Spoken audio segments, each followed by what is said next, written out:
Here we go.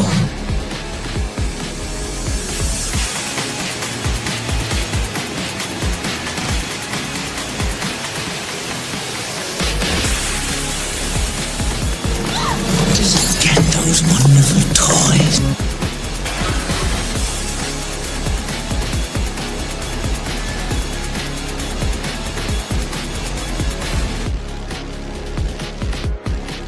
Are you playing in the bathtub with your little doll?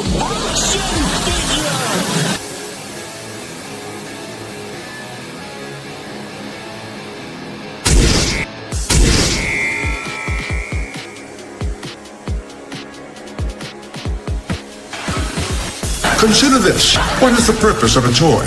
To be played with. Therefore, to not play with it would be Illogical. Damn it!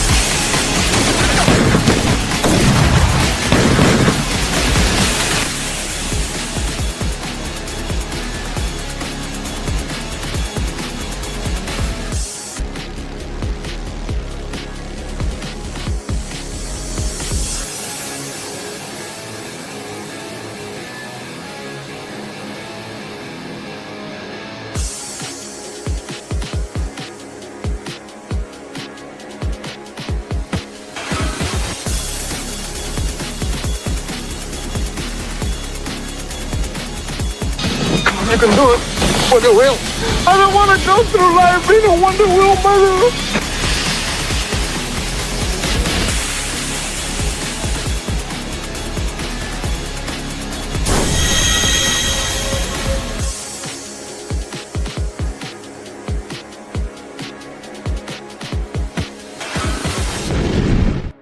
Would you look at that?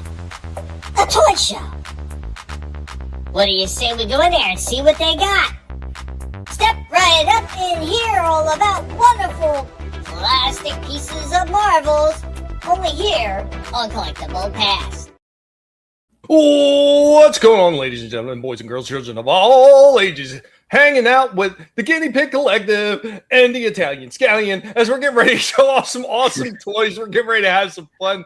We hope that you are all doing well. Guys, remember, it's always games with YouTube. Remember to share the links out there to let everybody know where we're going, because you know they just love to put the kibosh on me, especially. They hate my guts, and it doesn't appear they like Vinnie very much either. Guys, we really do appreciate every time you share these out.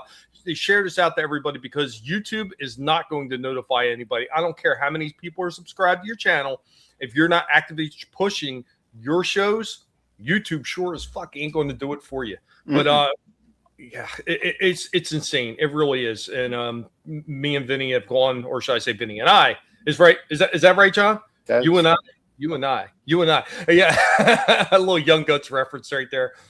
We've talked about this numerous times and trying to figure out ways around the nonsense with YouTube, and it just, it almost seems like there's no way around it. It never fucking ends with these people.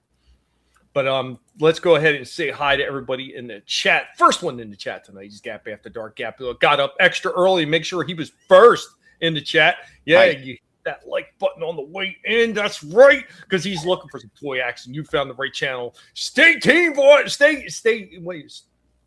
tuned, I guess he meant, for a lot of fun and explosions. You got me there. State team. I was like, wait a minute, what state team? What are we talking about? I got so confused. Hello, 29. What's going on? Shalom, man. It's good to see you. I hope that you were doing well. Got Chaos Hoy also in the house. What's going on, Chaos Hoy, man? As always, pigs are doing okay, and we always say we hope that you are too. And he said he's doing fine. The PWO in the house. Also got the Time Prophet up in the house. What's going on? Our representation from across the pond in the chat. What's up, buddy? RR, as always, hanging in the chat. RR, thank you so much for all the time you always spend here and all the help that you've given us just by being here, man, and sharing everything. I really do appreciate it. Time Prophet say he's still recovering slowly, and I know how that feels, man. I'm still kind of recovering myself. But one day at a time. Nut sack that you're kicking per day, it all works out in the end somehow. Padre, what's going on, man? Talking about a guy who's kicking people in the test of verticals every freaking night and every single day. I love it, man. Just keep doing what you're doing, Padre. Ain't nothing better than the crazy cotton. The correct term is you and I. Yeah, I know. I have a spelling problem. It's all right, man. It's okay. We all do sometimes. But guys, thank you for being here. And of course, with that, whoever else shows up, shows up. It's one of those revolving doors stories with a collectible past, man. Sometimes people can make it, sometimes it can't. No worries. The show will go on. I don't care if it's just it's just one of us sitting here. If it's just Vinnie or if it's just me, the show's going to go on. Even if the show winds up being short, and we're still going to have fun with all of you because you guys, you're the reason we do this every single week, man. It's so much fun being able to. In the past, that's happened too. There's been only like one person on panel before. Hasn't happened in a while, but yeah, I mean it happens. What are you gonna do? Well, I mean, it did happen when I changed the start time and I was here all by myself for a while. Well, whose fault is that? That's Tommy's fault. That was purpose. That was purposely done. Oh, okay. So what are you complaining about? Jesus. I'm not complaining. I didn't say I was complaining. I'm just saying. Sometimes it happens and sometimes the pig does it. The show must go on. Absolutely, guys. Thank you for being here. And with that, we're going to go ahead and get started. And I'm going to get started the only way I know how. I'm going to tap the pig with the knowledge to bring you something fun. This is one I think Indy may have touched on before, but it's always fun to rehash these things after a while. And we got plenty of them that we've gone through. So Indy, pig, take it away. How you can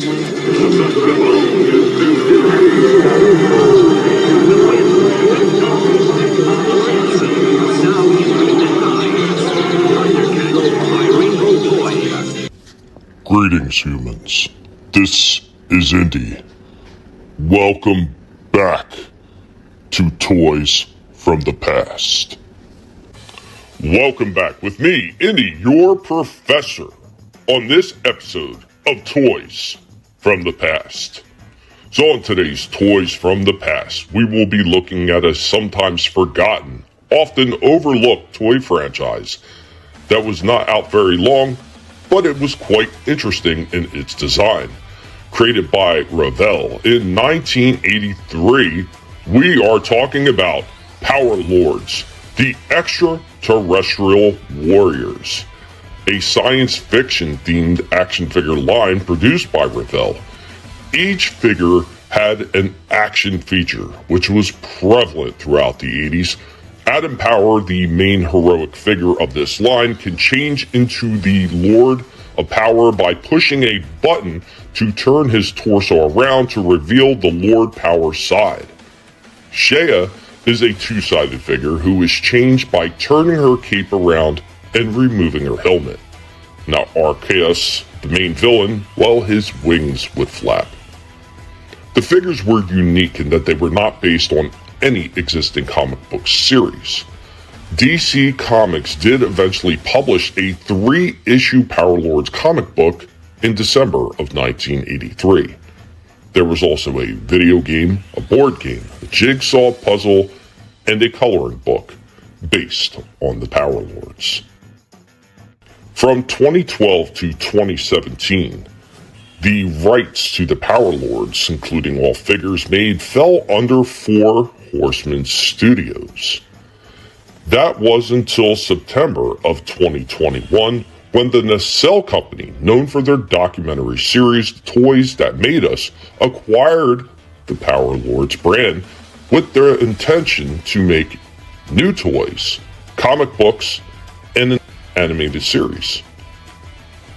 In September of 2022, Nacelle did announce that there would be pre-orders for the new Power Lords figures, but unfortunately nothing came to fruition of that. They did, Nacelle that is, however, grab a few older franchises such as RoboForce, and those figures are going to be coming out very soon, and they also have a new animated series for RoboForce available as a to-be original, where you can clearly see Adam from the Power Lords in that intro.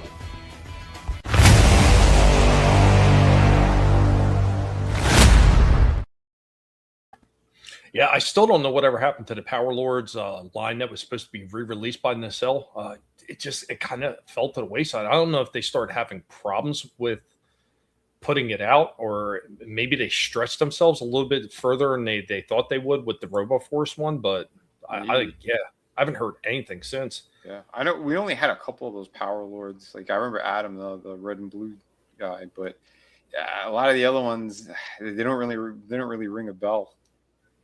Yeah, the big guy, like the big machine one though, where Mhm. he was like treads. It kind of reminds me of something like they did with X-Men. Oh yeah, Remember they? the ones Wolverine where it was fighting. Yeah. Oh, God, I forget what their names were offhand, me but too. they were all machine Yeah. mixed with machines. Yep. Gap One of them After was a Dark. Build-A-Wave figure a couple years ago. Yeah, yeah. I don't know if they ever did all of them because that was what that guy was supposed to be in the Logan movie too. He was supposed to be one of them. The Reavers. Oh yeah, Was that it? Reavers. The Yeah, Reavers. That's it. Gap says those Power Lord figures go from anywhere from 30 up to 60 and up from there. Wow. Mm. Yeah. Thank you, RR. Yeah. Indy always comes through, man. The pig man. always comes through. Oh, absolutely. But the interesting line, I would like to see that come back. There's a lot of those older lines. Look, when they did Street Sharks, I was really impressed with them. I was impressed with Barnyard Commandos. There was a lot of them I was really impressed with. But right around the time when it was a lack of funds, it wasn't like the days just prior to everything went fucking shit town, where I had the extra money to be spending way too much on figures. Like I was telling you the one time, I had over $200+ of just toys sitting up in the cart. That's not including necessities. Yeah. and that was at the point where I had no problem doing that. And then things went sideways. And well, say la vie. What's going on, Ice Man? What's up, man? But another fun franchise to look at. But we're not done. This is just the opening for this one. I'm coming at you with an old school toy time. This one was it's not overly in depth with a whole bunch of toys, but it's kind of showing some of the stuff that I got to go through just to get to some of these older toys. Mm-hmm. Hang on to your hats.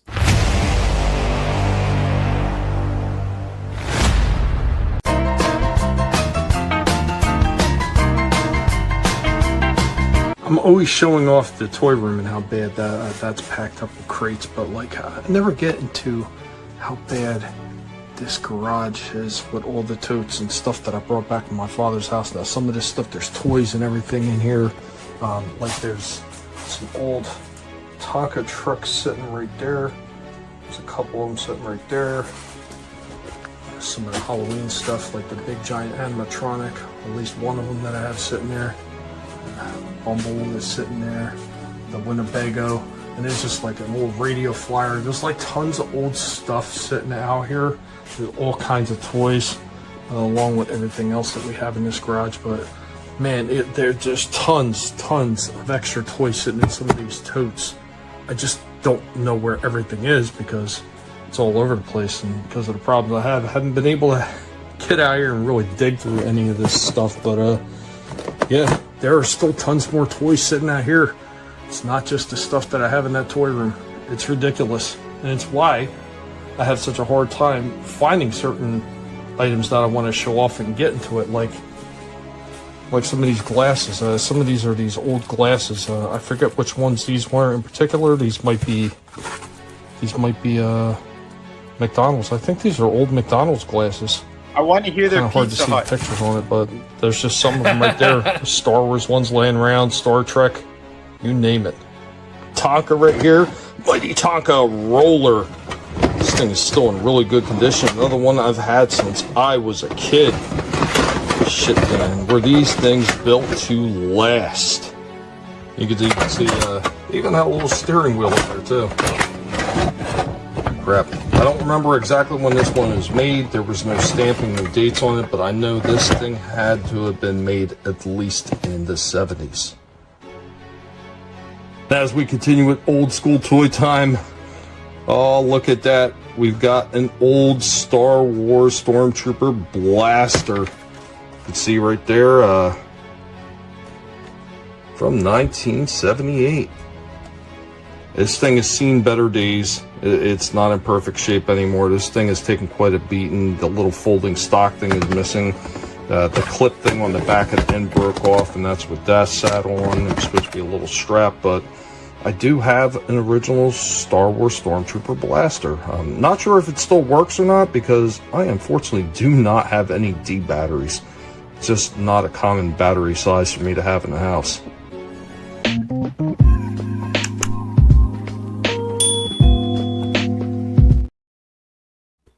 What a mess that garage is.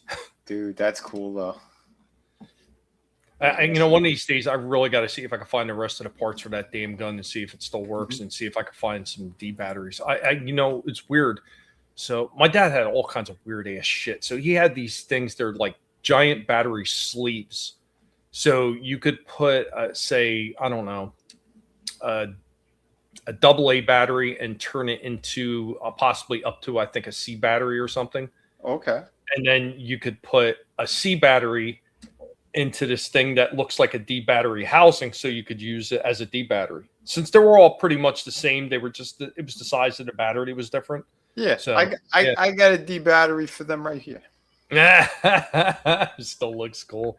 What's going on, Orville Nation, man? Good to see you. Yeah. Good to also see the lovely Sherry in the house as well. Absolutely. Hello, Sherry. Hope that you're all doing well. Thank you for joining us. Remember, share the links out there to let everybody know we're having fun. Soul Assassin also in the house. What's going on, Soul Assassin? Do not have any D batteries. You know, I hear there's a pill for that issue. Just saying. Actually, that you showed the Star Wars thing. Could I show a Star Wars thing? Yeah, sure. We might as well. This is something that I didn't think I'd be getting. I saw it in Walmart and I went, this actually looks really cool. Let me pick it up because it was pretty cheap too. It was only $15. That's a 1 in a 5. So yeah, so here it is. I picked up the Darth Vader blow keys. Hey everybody, this is Vinnie Art, formerly designer McFarlane Toys and a comic book creator. You can check out my projects on Kickstarter right now. City Venus Dead City. I'll jump a little. Apparently this is the champion class, 90 pieces. So I'm going to build this thing, and yeah, I'm really curious how this is going to turn out. Apparently it's just a little bit smaller than the Black Series from Hasbro. So yeah, I am looking forward to opening this thing up and snapping it all together. There's no paint, no glue. Apparently it's just like these sheets, and you kind of pop them all out. But yeah, we're going to open this one up. Stay tuned.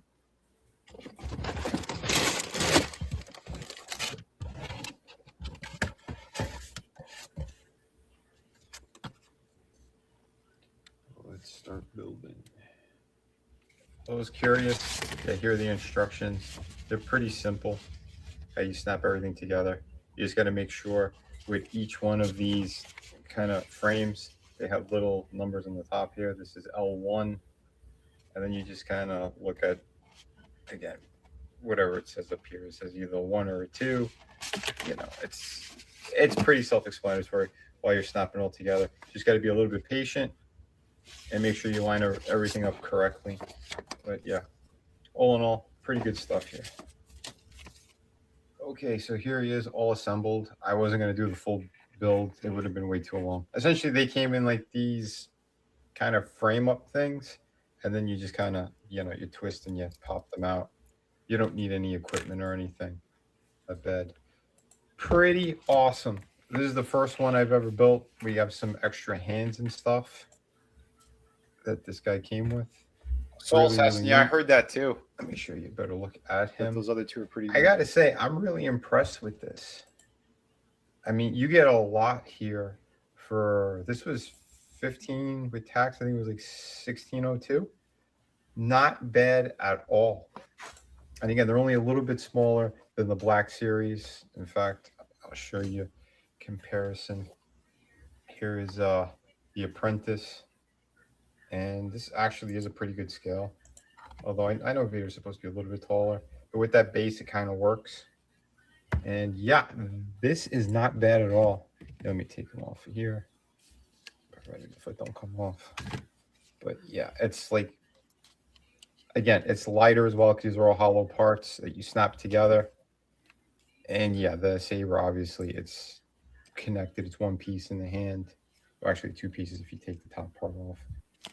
And, well, 3 with the blade. But anyway, I digress. This is about the height, which it's not bad at all. It's actually pretty good. You could probably fudge it into your display if you want to. And obviously, there are pros and cons to all this.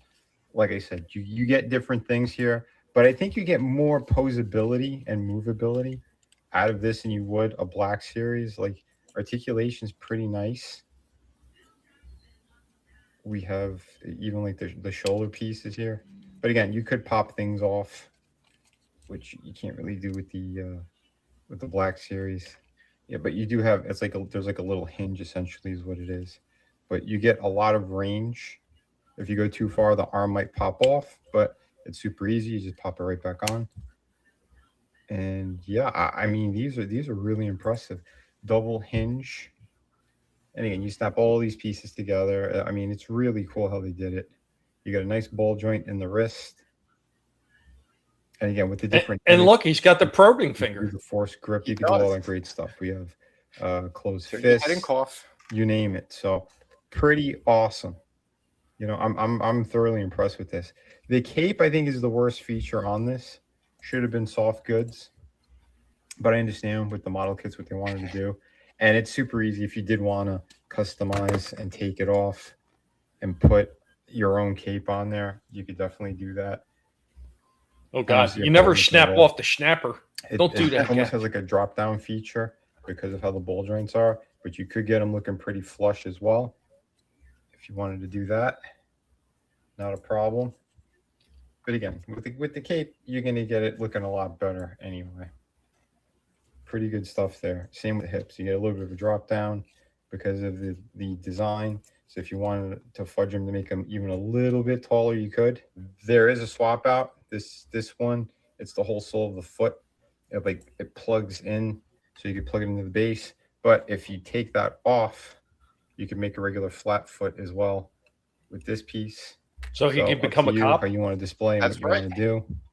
I like this base, so that's why for this review I'm just kind of keeping it on. He even has a hinged toe. Like that's wild. And again, these are just $15 and you get all this great stuff. Let me swap out the blade if you want to see the effect. So you could do the swishing. You could look, like the Hot Toys, they do that a lot. You have the swishing effect. Oh, I thought he was going to you want to display it, up to you. If you don't want that on and you want to swap the hands out, that's not a problem either because there are these little ball joints.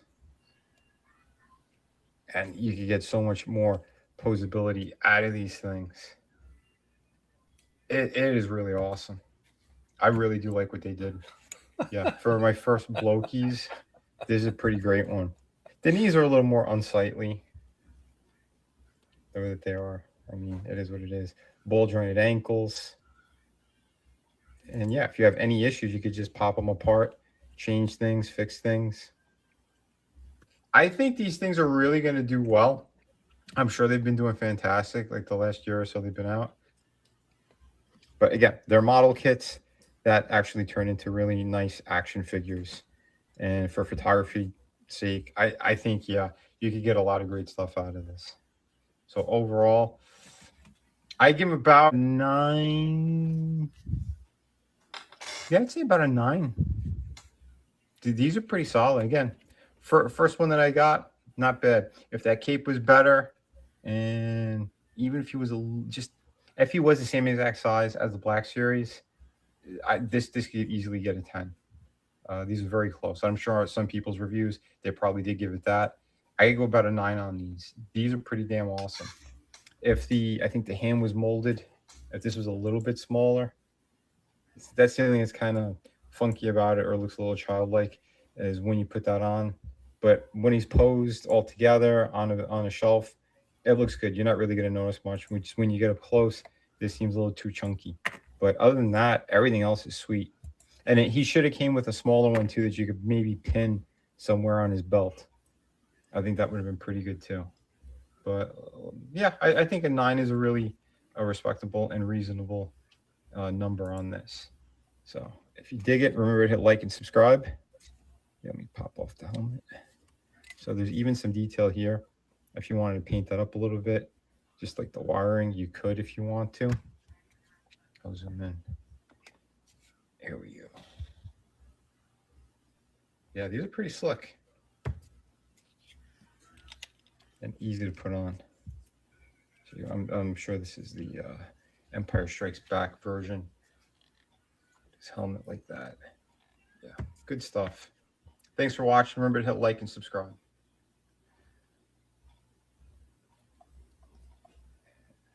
this is probably my favorite photo that I did for the for the review. They used the force grip thing there. Pretty damn awesome. I've nenever gotten any of these before. This is the first model kit that I built, and yeah, it was a lot of fun. Maybe it took maybe an hour. I wasn't really paying like close attention while I was doing it. I was listening to something else and watching something while I was doing it, and just kind of like, you know, having a relaxing evening, and like, I don't want to do any heavy lifting today. Let me just snap this thing all together. But very cool. If you see Vader, don't sleep on it. When I saw him, there was only one in the store, and that's why I snatched it up. So very cool looking. And Adam, welcome, brother. Well, hello. There is no escape. You don't know the power of the dark side. Perfect. Oh, shit. And with that, we had a lot of really cool comments. Orville Nation, watch out, your terrorist rotator cuff. Yeah. And of course, Gap with the snap on, snap off the snapper. Right. Do that. Never do that. Iceman was saying he added a glowing lightsaber and lightsaber base on his. Very nice. Huge pain. Cool. Yeah, all right. The probing, got to watch out for the probing, or you got to be careful. Always. Do you think you should paint the finger brown? I think that's a very good possibility. If that's a probing finger, why not? It's a great deal for the price. Oh, shit. Darth Vader spanking stick was a good one as well. Orville Nation is hiding. He doesn't know if he wants to watch us. He's spending too much money. It looks like he finished choking Padme. Yeah. Pro tip, there's no C in choking. That's shocking. Deserved score? Don't tell a lie to me. He said it was just sweet. And without his helmet, he said Vader kind of looks like Skeletor a little bit. And RR said it was a great photo right there. Thanks, man. Yeah, again, this thing a blast to pose around and everything. So yeah, very cool. And yeah, what's up, Steph? Good seeing you too. Awesome. Oh, you got games tonight or something? Oh shit, my thing didn't update, so I didn't see any of the other stuff going on. Oh, it's all right. He's going to become a Lego bro. Have a good stream, guys. Habs game tonight. Sorry if anyone's. The Canadians are playing the Carolina Hurricanes. Oh yeah, no worries. I got the Panther Stadium near me, or one of those places. So I've seen a couple of games, but yeah, I think they're a lot more exciting in person, to be honest. I don't know the power of the woke side. Kick-ass photo. Thank you. Awesome stuff. Awesome. Yeah, this was a lot of fun. I'm tempted to get another one at some point. I have one other, but it's not Star Wars, so I'll show that at some point too. But yeah, this is very cool. So there you go, guys. Yeah, I like I was saying before, I know besides the model kits, they actually do like little miniature figures too that are semi-articulated. And I know some people are like, oh, well, you know, some of the Transformers one look really cool. And I'm like, yeah, but if I wanted an Action Master, I would just go pick up a 1980s, the early 1990s Action Master figure. I mean, I want my Transformers to actually transform, and they need to transform correctly, by the way. If they're not good, I'm going to say that they're junk. Which I'm going to be saying one is junk later on. They did a good job. Yeah, they did. Very cool. Not bad for a model. Pretty good stuff. How you doing, Adam? I'm here. Cool, man. That's all you're getting. he's alive. Alive. Weird science. I feel like we barely are. But I've got a toy show off right here, and then I've got something that Vinnie actually partially prepped for us today that I'm going to be showing off early. So I'm going to get into this show off first. This is actually one I've had for a couple of weeks. I've been meaning to show it off, and finally we're going to be able to pull it off tonight. Here we go. We are the Guinea Pig Collective. All will be assimilated. Resistance is futile.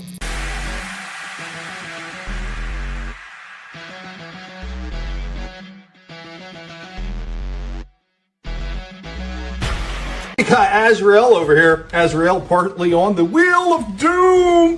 Oh, Azrael doesn't have a for sure pick of what he's going to be doing just yet. But Azrael's here to check something out with us. Here we go, Azrael. You can get off the spinning dial, and there goes the damn That's that butt. That's that butt, Azrael. You know you're eating well when your butt is knocking down everything. But Azrael's here with us just to hang out. And Azrael is going to check something out with us as we're showing off something quick. What do we got? Super 7. We got Motorhead. There's Azrael hanging out as we're showing off that Lemmy for Motorhead. The Super 7 figure. Oh, what do you think of that one, Azrael?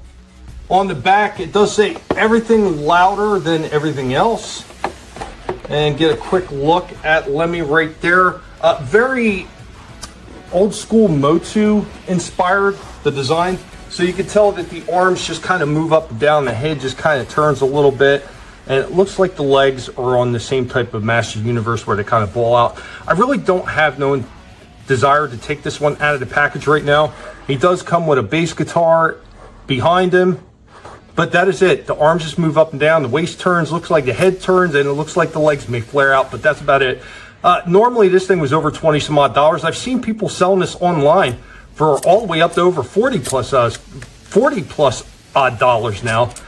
I managed to get this one on clearance for $7.50. So, what do you think of that, Azrael? Interesting. Checking out the back. I think this one is Azrael approved. Guys, we've got one more thing to show off, though. And while Azrael is still halfway up on the spin dial, we are checking out Cartoon Series 4, the 68 Chevy El Camino. These things are pretty cool. I got a few of these cartoon ones, the super deformed looking cars. I think they're pretty neat for what they are. I don't buy every single one that they have in the sets because some of them are pretty much just repaints or some are kind of shitty looking vehicles. But this one's pretty cool. Thought this one was cool enough. Was never a huge fan of the El Caminos, but I think this one in the cartoon version looks pretty good. So there we go. And there we go with Azrael. Oh, Azrael. We hope that you have a good one, and we hope that you enjoyed this quick show off.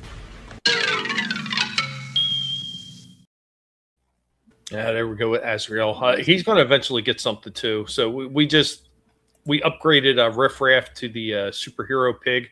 Azrael's going to be getting something soon too. Just not sure what exactly. But without further ado, Vinnie and I were talking about this. I mean, this is a segment that I've been doing for a very long time. Everybody knows this segment by now. And Vinnie actually stepped in and he came up with a topic for this segment today. So I'm just going to go ahead and play it. Guys, here comes Collectable Past Trivia. We haven't done this one in a hot minute. How many of you are going to get this one? Let's find out together.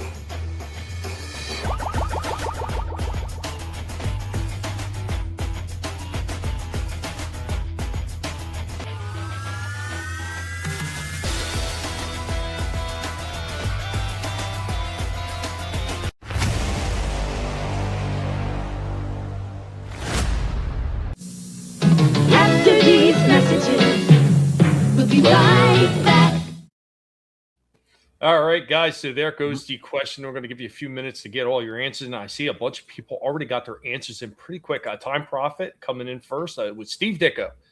Gap After Dark, agreeing with that, with Dicko. R also saying Dicko. Padre coming in with Trick Question. It was all of them. And DJ Playnay saying Dicko and Lee. We're going to give a little bit longer for everybody to get their guesses in here. But it seems pretty apparent that everybody's going for Dicko or Dicko and Lee. Mm-hmm. It's unfair to ask Vinnie because Vinnie knows the answer. Adam, before you do play that other part, it was only one person. That's the only hint I'll throw out. Adam, anything?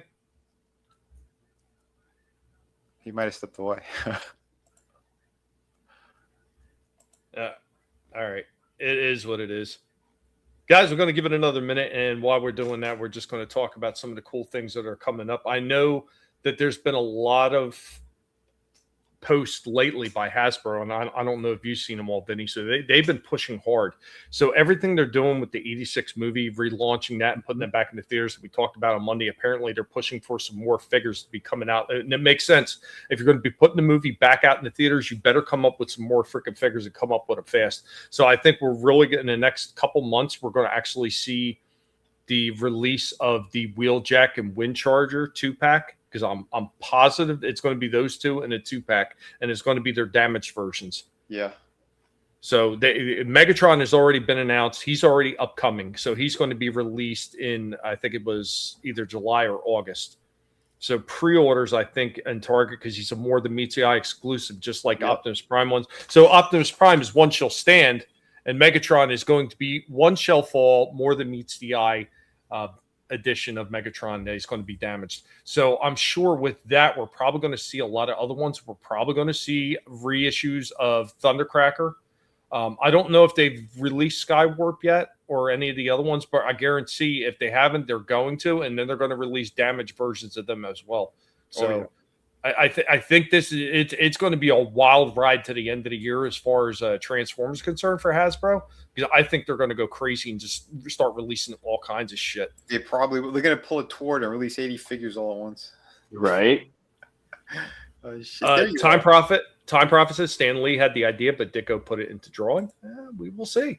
Real Wade Nation Gaming Clips. What's going on, man? Welcome. I hope this is okay. Breaking news: Kyle Busch died today at 41. I heard about it. I never really followed NASCAR, so I was like, I had to think about who he was, and when they said it, I was like, yeah, it's terrible to say, but it's just not something I follow. It's not your thing, though. That's wrong host, wrong co-host. I'm the one with the NASCAR stuff. So yeah, not Tommy. That would be me. Yes, sir. But yeah, exactly. You know, I have no idea because I'm on the phone, so I have no idea what you played. I can't see it on the screen, bro.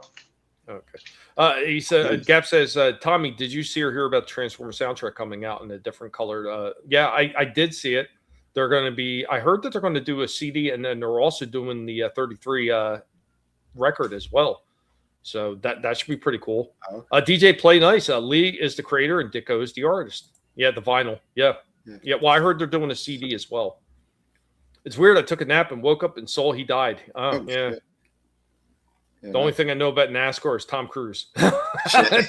He's a defender. But yeah, Adam, since he didn't hear what or he didn't see what the question was, so I'll tell him. Who created Spider-Man? Was it Steve Ditko? Was it Jack Kirby? Or was it Stan Lee? That was those are the options. Oh, gotcha. Okay. So, what do you think? We all know it's Todd McFarlane, right? It's Tord. That's the correct answer. No. Yeah, no. I'm not going to say anything. We're good. All right, RR says, from my understanding, Stan had a general idea as usual, and Ditko created the actual character. And Real Wade Nation Gaming Clip says Kirby. Well, I think it's about time to go ahead and play that answer. What do you say, Vinny? Yeah, let her rip. And if you guys got a problem, did you talk to Vinny? Vinny brought me all the information, and I had to research the rest and find out everything. But here we go.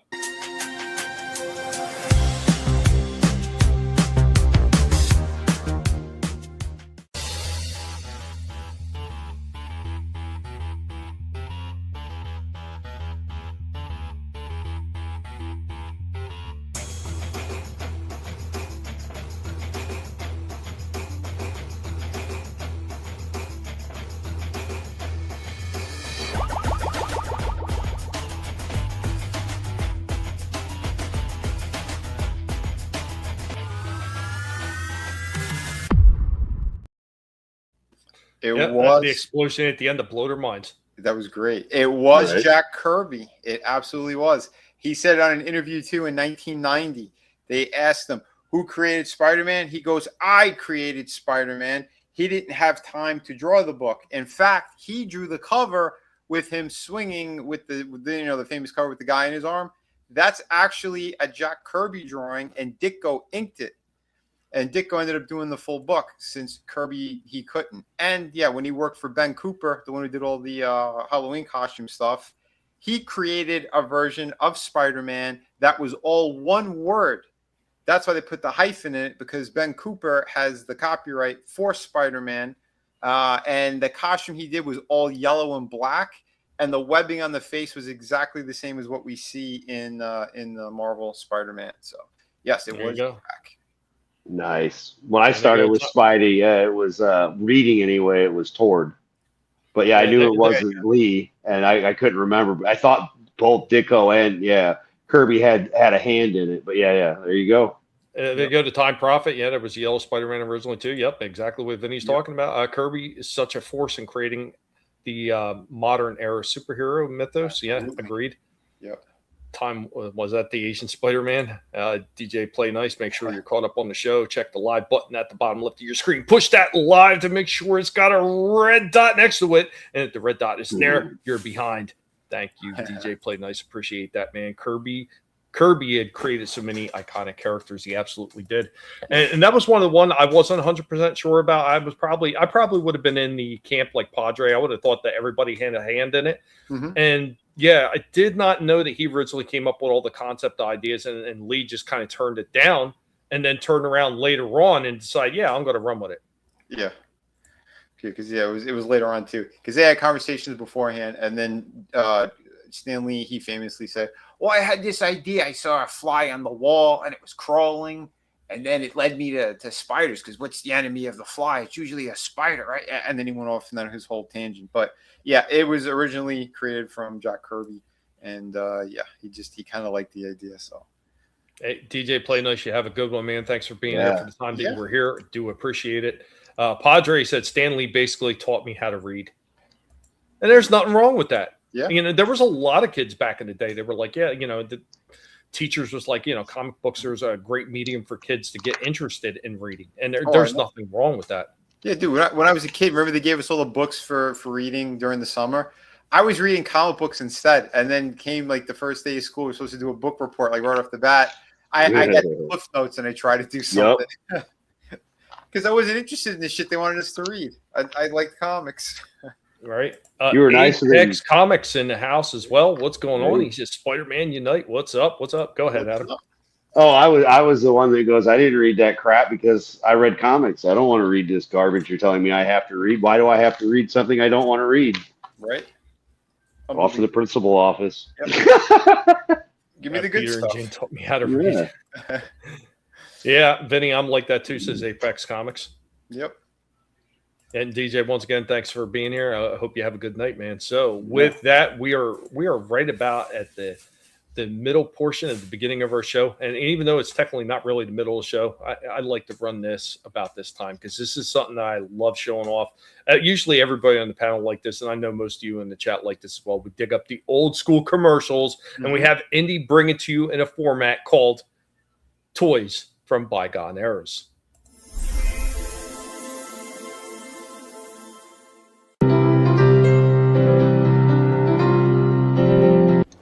I am your Professor Indy of the Guinea Pig Collective.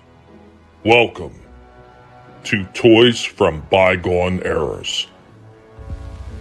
Okay, sit down. You too, Kowalski. So you think you can play Crossfire? Well, here's last week's game against Wilson. Yellow light.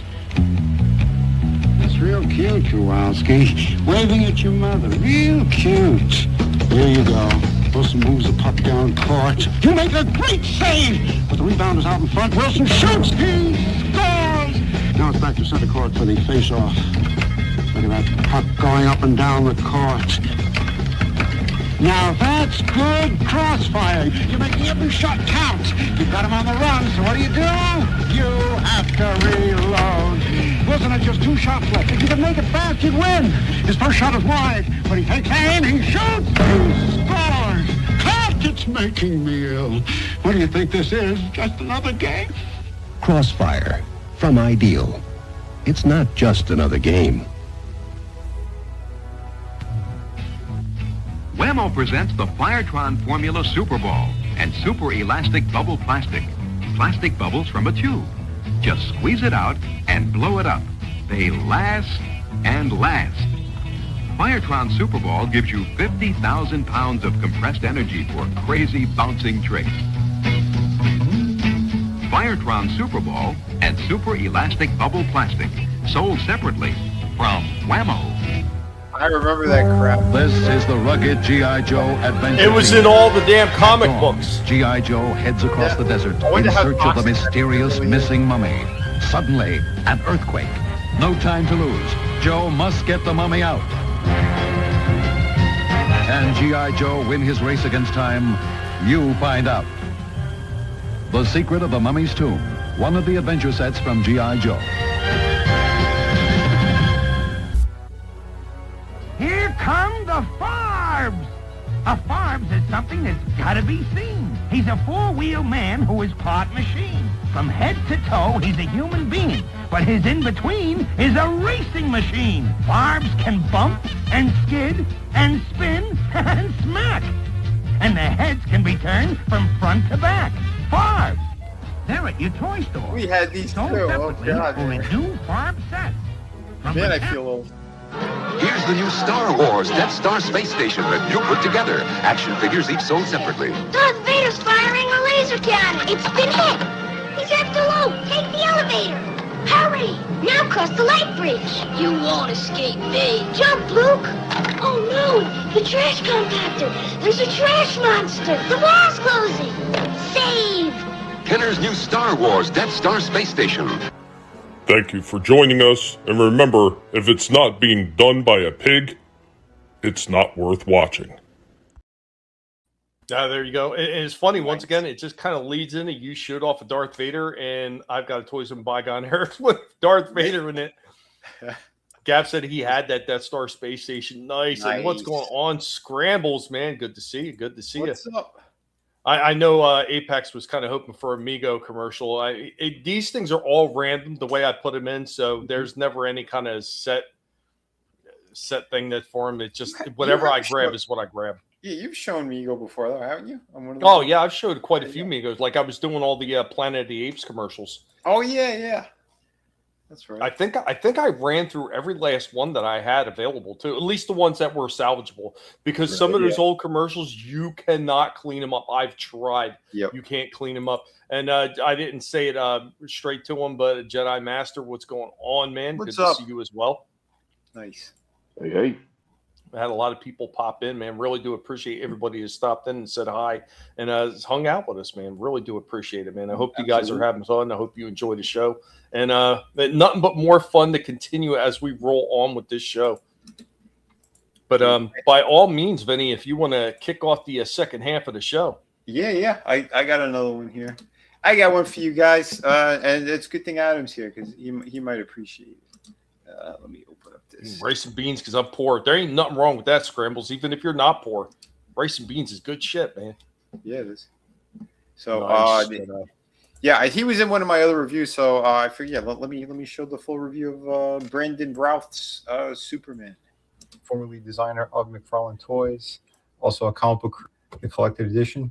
Go to Vinnie Art. Look at the Brandon Routh Superman. So I figured. Yeah, let's get into this one. I kind of been looking forward to this piece. Found it over at Walmart. So those displays are out right now. And yeah, let's open them up and give you guys a quick little look. So here he is out of the package. I think he looks really good. There were some glaring issues. Mainly, there was no wire. I put my own in here. Because there's a little hole and you could feed it through. It's just going to take some patience. I have pieces, so that's why it kind of falls a little bit. Todd loves to go cheap on us for some reason. There's no alternate hands either, but I believe because these arms are the same as the Chris Reeve Superman, you could swap out all those hands. Articulation, pretty decent on this one. In the midsection, it's okay. I think he needs more crunch though on the bottom half. That's not there. It's all the standard McFarlane joints, including the toe joints. They did put the details of the S's on the bottom of his shoes there. So that's accurate to the film. I think he has it on the back of his heel as well. Nice. I always felt that this was the maroon red was too much. It just didn't look right. Because from behind too, I don't know. Just the design choice they did for that movie. But otherwise, everything else is pretty nice on him. He's not a bad figure. Actually, it's a pretty good figure. I might need to move the underoos a little bit in order to get it looking a lot better. But I think his legs should have been bigger. They're too thin. But again, I believe the thighs are reused from Christopher Reeve as well. There's a ton of reuse, but it's okay because it's supposed to be the same, technically the same Superman or the same universe Superman. If you see him, he's worth picking up, I think, especially if you were a fan of his version of Superman. Okay, I had to do a head swap on these because I think they look pretty damn good. So, yeah, this was the Strange Lives of Superman. And that head is pretty damn great on this body, I think. There is the drunk, mean Superman. And I think that works really well on him. So, yeah, there you go. Another pretty good head swap. Yeah, if you like the review, remember to hit like and subscribe. More coming at you soon. Yeah, he's a solid figure. I really did like him. And like I said, if you want to reuse that head on different Superman bodies, you absolutely could. I think it looks really good. It works. RR said that does look good. Real quick, there's something I got to hit real quick. Sure. I can't believe I've seen this. What car is that coming up? Creep. Drive by. We got a drive-by comment right here by the Time Prophet. I heard that Ellen Page is playing the new Superman, but don't quote me on it. Does Super Page get hit in the chest and it just caves in and causes a black hole or something? There's been so many of those AI videos that they put that in place of other famous 24. Yeah, but yeah. Again, he's a pretty cool figure. Again, if you like Brandon Routh, then I thought he did a good job. The movie could have been better. Costume could have been better, but he was still pretty good, I think, as the Chris Reeve version of Superman. Not bad. Well, I am going to jump in with something right here because I know Gap is already itching. Gap is itching for some booms. Put some ointment on that. But before we hit the explosions or the things going boom in the middle of the daytime, we are going to show a Pigmation because the Pigmation leads into that toy break. So let's go ahead and get started with that Pigmation. Let me go ahead and take the chat thing off so we don't have a overlay on it. And here we go. We are the Guinea Pig Collective. All will be assimilated. Resistance is futile. Go down the step. Insignificant man. All fall before Megatron. That was awesome. Nice. Hell yeah, the boom. That's what he's looking forward to. Right. So, yeah, that Pigmation is going to lead into the toy break, and you're going to see how RC wound up in all those pieces. So let's go ahead and let's get into that one. After, you got to show it again, though. Oh, the Pigmation? Yes. Okay. All right. Well, first off, let's get that toy break.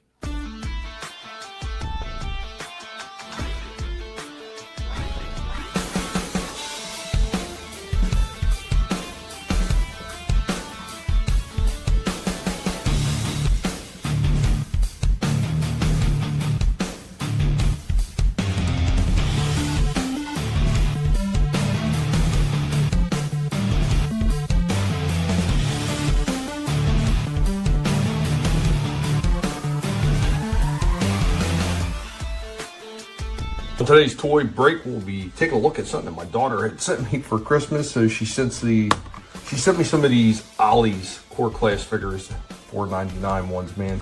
So I have a few of them that I did customs with, and then I have this one, which we're going to take a look at because this is today's toy break. We'll go with this Rise of the Beast RC.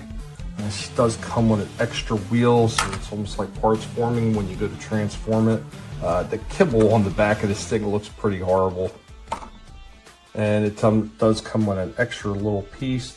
I think it's part of the transformation or the bike, but that kind of like works with as a gun. Whatever. RC does have a little bit of articulation though, but that's not why RC is here. Let's get this thing outside and take care of it. And this should be the end of RC. Bye-bye, RC. Arm.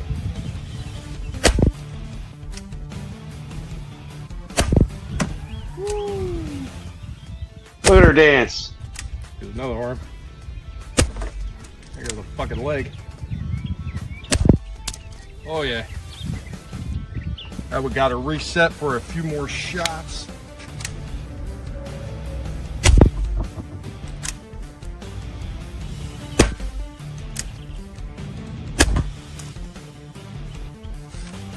We still got a few more shots, and RC still got a few more parts. Maybe not anymore. So we had another very successful toy break. There goes RC. RC's pieces everywhere.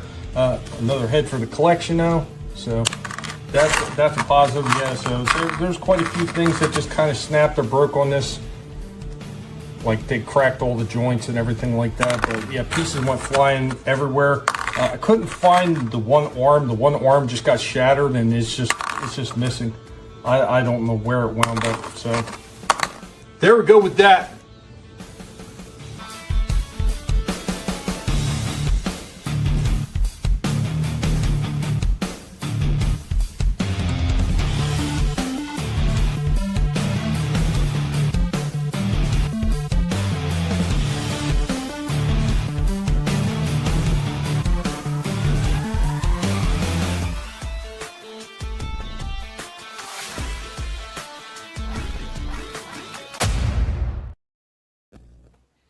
I like how she looked like she was dancing. Time profit, I don't know, maybe about 10 feet or so. Anything after that, I run the risk of the BB actually bouncing back and hitting my phone. So yeah, I tend to stay a little bit closer on that. I mean, the thing, it's a pistol. It's not like it's an air rifle. It's just a BB pistol. So right, but it gets the job done. Like, well, most of the time. Every once in a while, I run into something that's actually built a little bit better than I thought it would be. So, like that freaking Namor, that big 12-inch Namor, I did not expect that thing to hold together the way it did. For sure. Get your M16 out, right? Nice. Shit. Hell yeah. We want Pigmation again, please. Play it again. Play Yes, it you again. gotta play it again. I demand this Megatron. Play it again. I know. I also seen RR was asking for it again as well. So, guys, here goes that Pigmation one more time. Now that you've seen how RC got there, you can probably appreciate the Pigmation a little bit more. We are the Guinea Pig Collective. All will be assimilated. Resistance is futile. Who dares to step insignificant man? All fall before Megatron.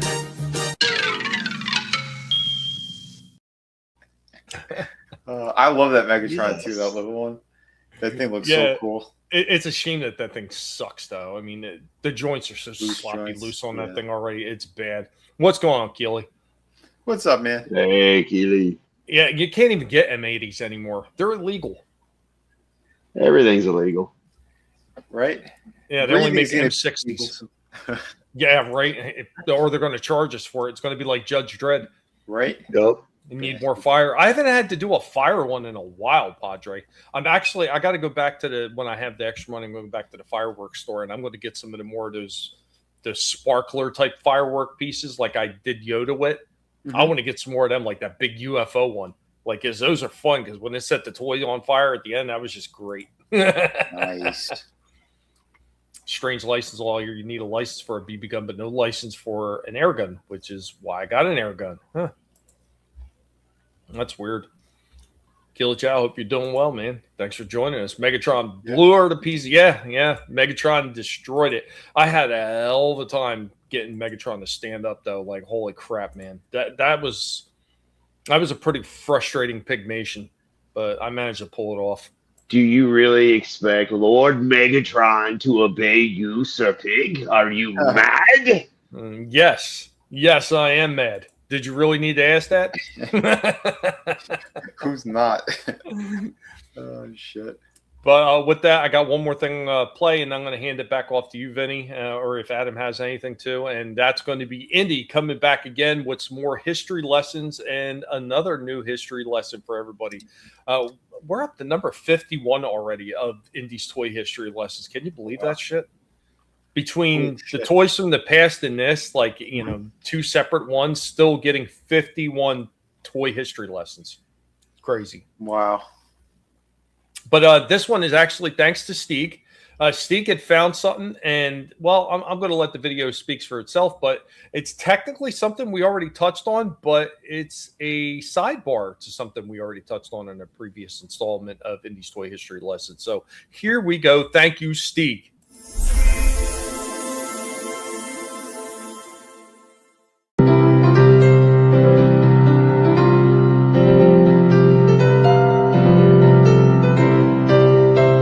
Welcome, one and all. I am your Professor, Indy, of the Guinea Pig Collective. And now, we are going to get into some toy history. On today's toy history lessons, we'll be bringing up a toy franchise that we have previously talked about before. Why are we doing this exactly? Because it will lead in today's actual toy history lesson.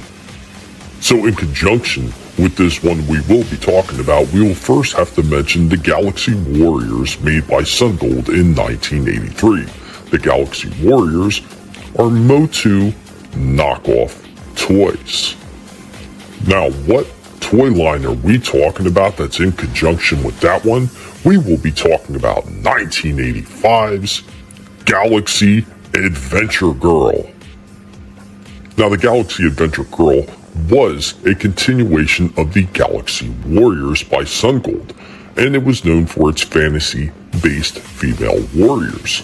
Now, Sungold's Galaxy Adventure Girl is the classic 1980s toy line, created as a counterpart to the popular Galaxy Warriors series. Much like Motu had created She-Ra, Sungold had created the Galaxy Adventure Girl. Now, the lineup collection featured 6 different warrior figures and 2 horses. Notable characters include Ventura and Supra. The figures were released with either plastic, molded hair, or brooded doll hair, very similar to the way that they did the She-Ra figures. Now, because they were manufactured in smaller quantities, the original Sungold figures are highly sought after by vintage toy collectors. Now, in addition to that, there was also costumes. Now, in addition to the costumes that was created for Galaxy Girl Adventures, there was also literature. So the concept of a Galaxy Girl has also been adopted by a variety of children's book designers to empower and inspire young readers. The Galaxy Girl Adventures, a popular series by Laisha and Amari, focuses on personal growth, overcoming virtual learning challenges, and building stronger mother-daughter relationships. Guys, have you ever heard of 1985's Galaxy Adventure Girl action figures from Sungold? Guys, thank you for joining me on this toy history lesson.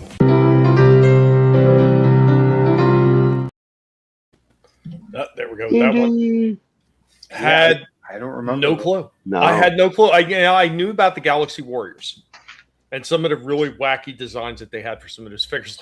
Like, you're talking about, there were so many different companies that were doing Motu knockoffs, and Galaxy Warriors just happens to be one of the ones that had the most figures, and they actually kind of got a reboot. So instead of Galaxy Warriors, I think they're called Warriors of the Galaxy or something like that now. It's the same thing, but it's being redone for more modern time. And of course, you know, just like Origins, they have a little bit more articulation. But Steeg had found this one, and he's like, I was like, it looks like the one that I've already talked about. And then I started doing a little bit more research into it and found out that it was a spin-off of the Galaxy Warriors, but it was just like She-Ra. It was the female version. So thanks again, Steeg. And it does have that look, right? Gap says the Galaxy Girl reminds him a little bit of Heavy Metal. Yeah. Well, there's a couple other ones that have even more of that look. So there was a few more. Nice. It's like any type of freaking franchise that winds up doing knockoffs, and they wind up doing, you know, Kmart versions. Well, yeah, well, no, they wind up doing enough of them that other companies decide they're going to jump in. So then you get the knockoff of a knockoff of a knockoff. Yeah. You get all, and that's kind of like the same thing with Galaxy Girl Adventure or Galaxy Adventure Girls. It was the same damn thing. There was multiple other companies that were putting out figures that were very similar to that. I might be able to. Let me see if I can pop up one of the other ones that were available in there. It's funny because when I Galaxy Adventure Girls, I just shorted it to gag, which thinking about it now, it's kind of funny. The chickie's going to gag. But here's another one. It was just called Galaxy Girl, and there was 8 figures for this one. So this one, even technically, this has got more of the She-Ra look to it, I think, with the crazy like colors and everything like that. So there was that one. And let me see. They had a few other different ones. So they also had one called Galaxy Heroine. So see if I could pull that up as well. I might wind up doing all these in a separate video talking about more female Motu knockoffs. So there's the Galaxy Heroine. Yeah. The hips are really weird on them, though. They look so out of place. Like, this one didn't look as bad. Right. But this one, they just look weird. Like, that looks like one of them transgenderers or something. I don't know. I'm a little bit scared over that one. Man. Reminds me of Dirt Mall items. Hey, you know what? They used to call the freaking U.S. indoor flea market the Dirt Mall. They even called it that place was awesome. Awesome. I know, dude. Like, for real, the dirt malls were the bomb. You got all kinds of stuff. You find stuff like this, except for the one with no hips and the skinny legs, and, you know, might have a, but, you know. Yeah, they also had this one, The Beauties of Nature. And then the last one that they had was just simply called The Golden Girl. Yeah. Which the figure itself doesn't look bad. No. It's got decent proportions, a lot better than this thing right here. But dude looks like a lady. It does scurry. But yeah, there you go. Like a bunch of them, like a bull-legged heroin girl. Heroin. Uh-huh. Reminds me a lot of toys today. Lack of imagination, right? Yeah, well done, Steve. Yeah, Steve, we were just talking, and he said, "You ever do this one?" And I was like, "Well, it's from the same company and everything." Transformer. Never underestimate flea markets, right? Yeah, man. That was one of the things I always used to talk about back in the day. A lot of those flea markets with the early stuff that they had legit stuff straight over from Japan and all these other places. They were legit. Yeah. They were just cheaper because they were being sold at the flea market. Heck yeah. And most stores wouldn't carry foreign toys. It was just weird. They really wouldn't carry a lot of them. So the only people that could sell them is people at the flea markets. And a lot of those guys actually were from overseas, and they were just bringing their stuff to sell over here. Maybe the heroin was the inspiration for Elliot Page. Oh no, for Big Mike. Hey, look, I'd buy those for $1. Period. I'd buy that for $1. I tell you what, yeah, those aren't bad. I'd give those to Violet. She'd play the heck out of those, man. Even if they are disproportionate and whatnot, she's going to be fine. She doesn't care. But heck yeah, dude, I love seeing stuff. I mean, I miss those days of finding stuff at the markets like that and the flea markets, and there was always interesting stuff there. It's just weird, oddball stuff, and sometimes these guys come up with some really interesting ideas. Just spitball, and like they seen a major company do this. Like, hey, I'm going to do my own version of this, and I want to do it this way. It's just going to be so much different than everybody, and I like that, man. I think that's pretty cool. I said, who said the stream is not female friendly? Just shows a bunch of bootleg toys for chicks, right? What about the plot and the backstory? I'll let you worry about that, man. I'm just showing the toys. That sounds too much like work, man. Yeah, I just like looking at the toys. Soul Assassin, my local flea market, was the only place to get manga books when I was a kid. Yeah, man. That's like a lot of that stuff, man. I Yep. tell you what, you sleep on a lot of those freaking old flea markets like that if you want to, man. Some of those places really came in a pinch, especially for parents trying to get stuff for their kids when they couldn't afford from the major stores or because everything was already ransacked because the holidays were coming up. Yeah. Yep. But as we're waiting for Vinny, I'm going to get into this. So this is actually going to be a 3-parter. This is going to be my full-length toy review for the night. It took me a bit to get this together. We was just running late. It was problems with the damn computer again. But going to go ahead and get started. This one, I was so looking forward. By the end of this, man, you could just hear the frustration come out of me. But here we go. Oh, no. We are hanging out with Wind Charger, the master of the Transformer, getting his nom on, hanging in the bed, as we're getting ready for this next Transformer review. So what are we taking a look at this time from Age of the Primes? We've got Autobot Power Glide. We're getting ever closer to getting all the rest of the mini-bots. Ever so closer, every single time. Some of these guys have been really good. Some of them have been meh. There's a few that actually were kind of like on the borderline of being huge misses. I would say the Studio Series 86 Bumblebee was one of them. But some of them like been outstanding. Like the Gears one was absolutely outstanding. I have no doubt that the remold of him as Swerve should be just as good as long as there was no degradation in the mold. Power Glide being a new mold, I have heard mixed reviews about this guy. Mostly these are newer reviews. They're still fairly recent, so I'm excited to take a look at this one. I'm hoping that this thing is a little bit better than some of the stories I've heard about it, so let's get into it. Wind Charger. Oh, the master of the Transformers is going to let you know all about this one, aren't you, Wind Charger? What do you think? Here we go. We're going with Power Glide right out of the box in a stationary pose. Let's go ahead and... while we're at it, we'll bring out that G1 version. So you can see how much kind of carried over. And granted, the color's a little bit different. I feel like this new one, I feel like he's a little bit too dark. Like even a cartoon, I don't recall him being quite that dark. We're going to have to get a picture of the cartoon version of Power Glide right up next to him. But before we move on to that, you can see the face on the old one and even the cartoon. It really wasn't that far off. I know a lot of people say, oh, it's like a huge difference. No, not really. The little silver dot that's right there is actually reminiscent of the screw that was actually in the original toy. So I think that the crossover between the cartoon and the toy was pretty well. It captured most of the essence while updating it and making it look better. But overall, I think that, you know, they did a pretty good job so far with the look. Looks pretty much like a cartoon while still capturing a lot of the G1 elements. And right before we move into articulation, one more with Power Glide right next to Gears. You can see Gears is a little bit bigger than Power Glide. On the way out, Gears is just giving him a fist bump and saying, you got this, Power Glide, get it done. The Transformers will return after these messages.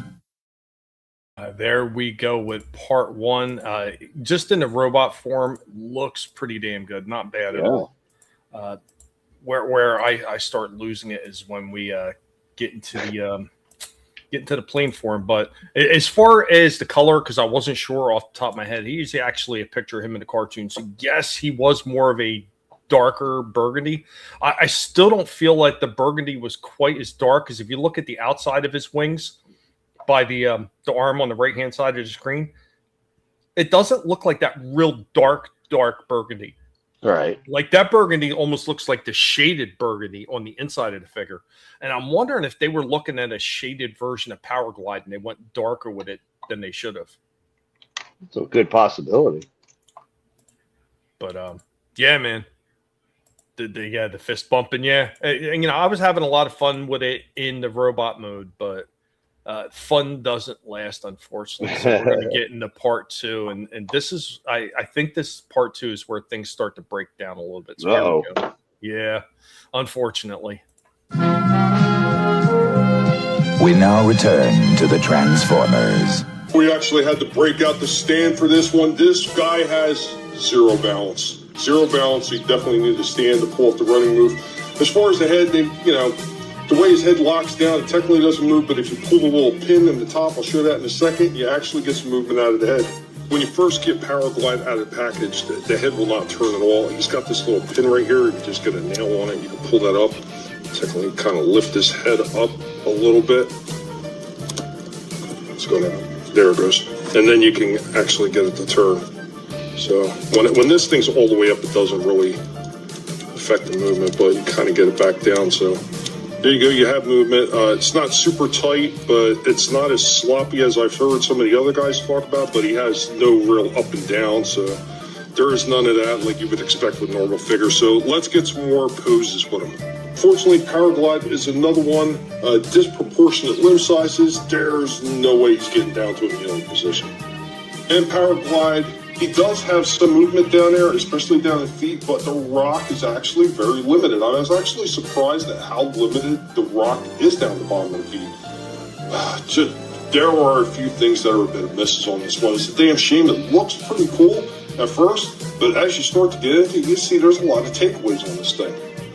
Sure, it's because of the transformation, but the rock on this one is just so limited. Like, that is literally it. But going the other way, yeah, look at that. It goes all the way out.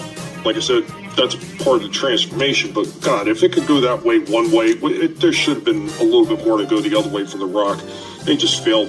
The other thing I don't like is his shins actually seem like they're kind of twisted in instead of straight, which I don't quite get that. They look just slightly off. I don't know why, but a few more poses. Oh, yeah, and the gun right there. This is actually very similar to the gun that the Studio Series Core Class Ironhide had. Like the One Sunbow episode, they actually show Power Glide here with an opening chest, and if you're really taking a close look right there, you can kind of see the outline of that heart right there in the center of the chest, just like in the cartoon. Neat little touch that they added right there.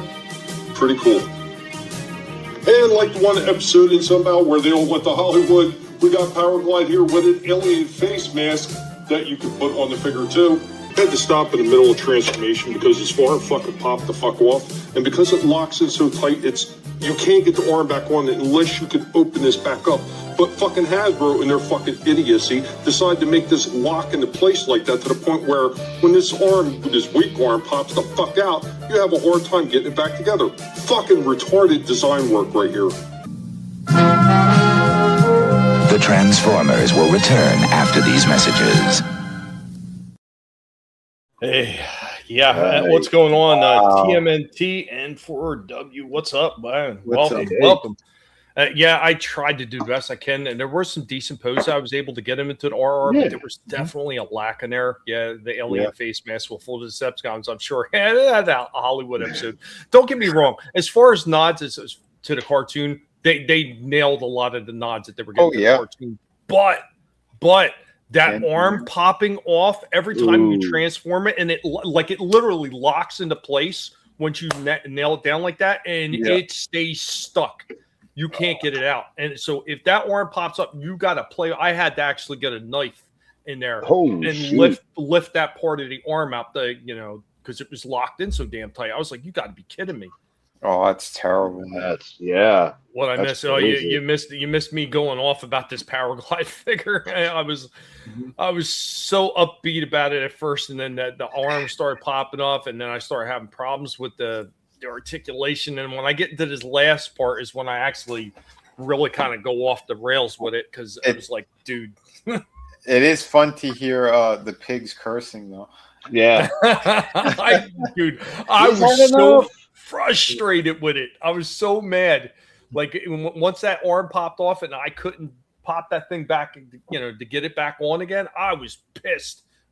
It's those weak joints that Hasbro keep using, those slide joints that barely hold the damn joints together. I don't know why they insist on keep doing that when they know that this shit happens constantly. Trash, bro. And it just This is the second figure I was like extremely looking forward to, and I was Yeah. just overtly disappointed. The other one was Cosmos, man. I was so looking forward to Cosmos. Got Cosmos, and it was such a humongous letdown. I was like, "You got to be kidding me!" Every joint on it was sloppy and loose, and there was a lack of articulation. And it seems like a lot of that carried over this one. And like I said, it's a shame when like the nods, like the little, the girl who loved Power Glide, that episode in Sunbow with the little heart in the chest. It's only in one teeny tiny little like 2 or 3 second clip at the end of that freaking episode that you see him open his chest panel and there's the heart. Yeah. But it's a nice nod. You know what I mean? They do that right, but then they screw up core sections of what this figure should be doing. Yep. That's a shame. They torted it. Yeah, they did. Sometimes a pig has to curse. Sometimes we do. All right, I'm going to get in. They're retorted. Yeah, retorted. It's retorted. I'm going to get into part 3 and get everybody's final thoughts on this one. Man, this really did irritate me. We now return to the Transformers. Here we go with Power Glide in his Fairchild Republic 810 Thunderbolt 2 Warhog Fighter Plane Mode. I'm going to show this off a few times, and I'm going to get into what is bad about it. Another pose right here with him in his Warhog form. We're going to show it one more time. One more with it flying in the air, and you can see the gun that could actually sit on the back right there. Initially, this thing might look good, but that is deceiving. Here we go with that new Power Glide right next to the old school one. Let's stand these up and kind of look at them and see some of the things that are going on. Let's go ahead and stop this damn dial. But you can see one of the things they already got wrong right off there is the big thrusters should have been sitting more up here, like these. These are right under the wings, so that means he's going to burn his wings off while he's flying. This is retardation right here from Hasbro. Oh yeah, sure, they've got a nod to the old heat-sensitive sticker on the back end. Well, woohoo about that when you make stupid mistakes like this. This is certain levels of retard that shouldn't even exist. Then you have right here with these things with the wings. These wings are kind of supposed to port and secure in here. They don't. They slop around. They don't really secure in. So if you were to shake this thing around a little bit, you'll get those wings to move. Like, this is just bad all the way around. It's just loose. It's not very good. If it wasn't for the fact that he looked awesome in robot mode, I might be, I'm still on the verge that I might take this one back. This is fucking shit. This is fucking bad design. Here we go with our final pose and our rundown on this Power Glide figure. So while the robot mode looks pretty decent, slightly a little bit, I think, on the darker side, the robot mode's pretty decent. It comes with a gun, comes with the face mask, comes with the little opening chest that shows the heart from the Sunbow cartoon. Got the nod to the heat sticker. Yeah, that's kind of cool. But when the jet mode is so horrible that it actually ruins the overall quality of the figure, that is just piss poor. And that's what this one is right here. Man, if you were looking for a definitive newer version of Power Glide, I'm sorry, but this is not it. This thing is just terrible. That jet mode has too many problems. Guys at Hasbro absolutely were asleep at the wheel on this one. Either that or they were sitting around with their thumbs up each other's asses, because this thing is an absolute stinker in its alt mode. And that's what Transformers are all about. It's not just a robot mode, it's that damn alt mode. Looking good, snapping together the way it should, and not looking like a piece of flimsy cardboard origami. Because that's what he feels like in his alt mode. Awesome robot mode, shitty jet mode. Best that we're going to get this one, best we're getting on this one is because of absolutely how bad the jet mode is. He's getting a 6.5 out of 10. The Transformers, more than meets the eye. The Transformers. I think Tommy needs to work in their marketing department, because that's a great new tag for Hasbro. I like it. Sitting around with each other's thumbs in their Thumbs asses. up their asses. Yeah. Yeah, They with got the thumbs up brown each other's thing, asses. Yeah. Put that on the t-shirt. Hasbro. Yeah, right, Chaos. They give it Hasbro a T for trash. Yeah, Right. or yeah, it's too bad the robot form looks good, and that's the only reason it's got a 6.5. That jet form is just horrible. Like it's a big bulky center to that, and anybody who knows that Thunder, the Thunderhawk, Warthog rather, the Thunder Warthog, that is a very slim plane. It is not a big chunky jet fighter jet. It's known for quick speed and turning and everything like that. This thing is anything but that. This thing is so fat in the middle, it almost looks like it could be a 747. I don't know what the hell they were thinking about when they freaking put this one together. And then the thrusters. The original one had the thrusters up and away from all the wings and everything, like not this one, right underneath the wing, like right behind everything. So it's such stupid decisions that they made overall. And then the fact that those wings don't port and lock in like they should. Shit. And then that's not even talking about the freaking arm that pops out. And if you're transforming it when it pops out, that it gets locked in place, then you got to stare and fiddle with it to get it reattached. Just retarded. Retarded. I give it 2 hamsters and 1 sheep. Time Profit's even trading with animals now. Holy crap. A respectable score, and then once again, it only got the respectable score because how good the robot mode looked, even though there was lack of articulation down the feet and everything, because the robot mode looked really good, and they had 2 nods to the Sunbow cartoon, especially with the girl who loved Power Glide. Because they had those nods, that is the only reason it got 6.5. If Pigs being kind. Yeah, if it didn't have that, man, this thing would have been a 4.5. Because I'm sorry, that robot form was not going to save it if they didn't have all those extra nods. It just wasn't that good. For shame. But I will say this. So I tell people, I still look at a few people here and there, and there's a few people I still check out from time to time. And one of them is this guy, Patriot Prime. So he did a review on the Swerve figure, which is basically the remolded Gears. And everything I heard him say sounds really positive. So I'm pretty sure if I ever get the chance to get the Swerve figure, I'm going to be extremely happy for the, to get that one, because that sounds like it's going to be another, a knockout of the park like Gears was. It sounds like there's no mold degradation.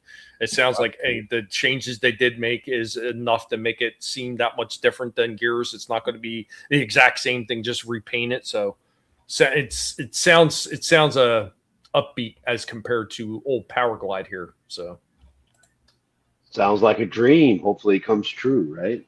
Yeah, hopefully. Yeah, the nod to nostalgia saved it. Absolutely. Absolutely. That's the only reason. And I really was still considered taking it back, but I mean, I do like the robot mode a lot, and I like the nods to the cartoon. So I don't know. I mean, I had the same problem with the other one, the Alpha Trion. There were some nods to the cartoon and the way they did it, but there were so many other things that were just wrong with that without even taking it completely out of the package, without stripping it out. I mean, just like things falling off of it, like it just the look just looked terrible. I was like, nah.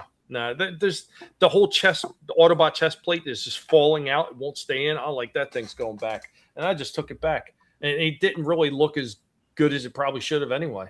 Right. I think the earlier 2-pack they did with Orion packs looked better. Especially for the price.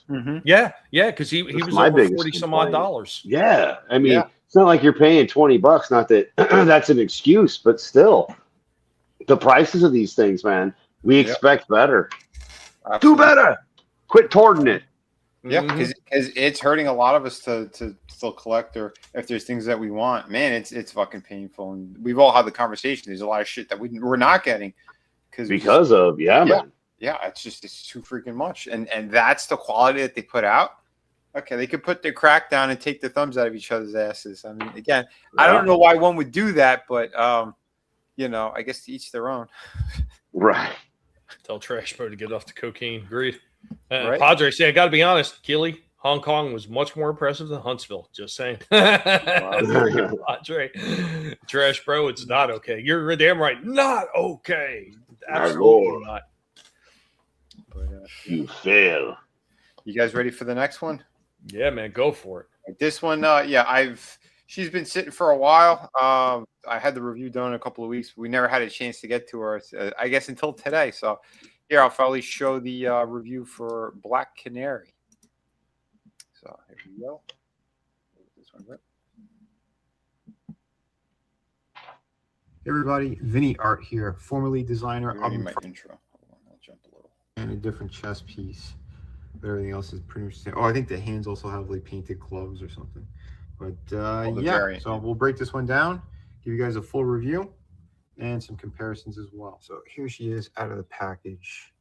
And I think they did a pretty good job. She looks a lot better, I think, than the promo shots. I don't know what the hell's wrong with Todd. Every time they do these, they got to hire a new person to do photography for them.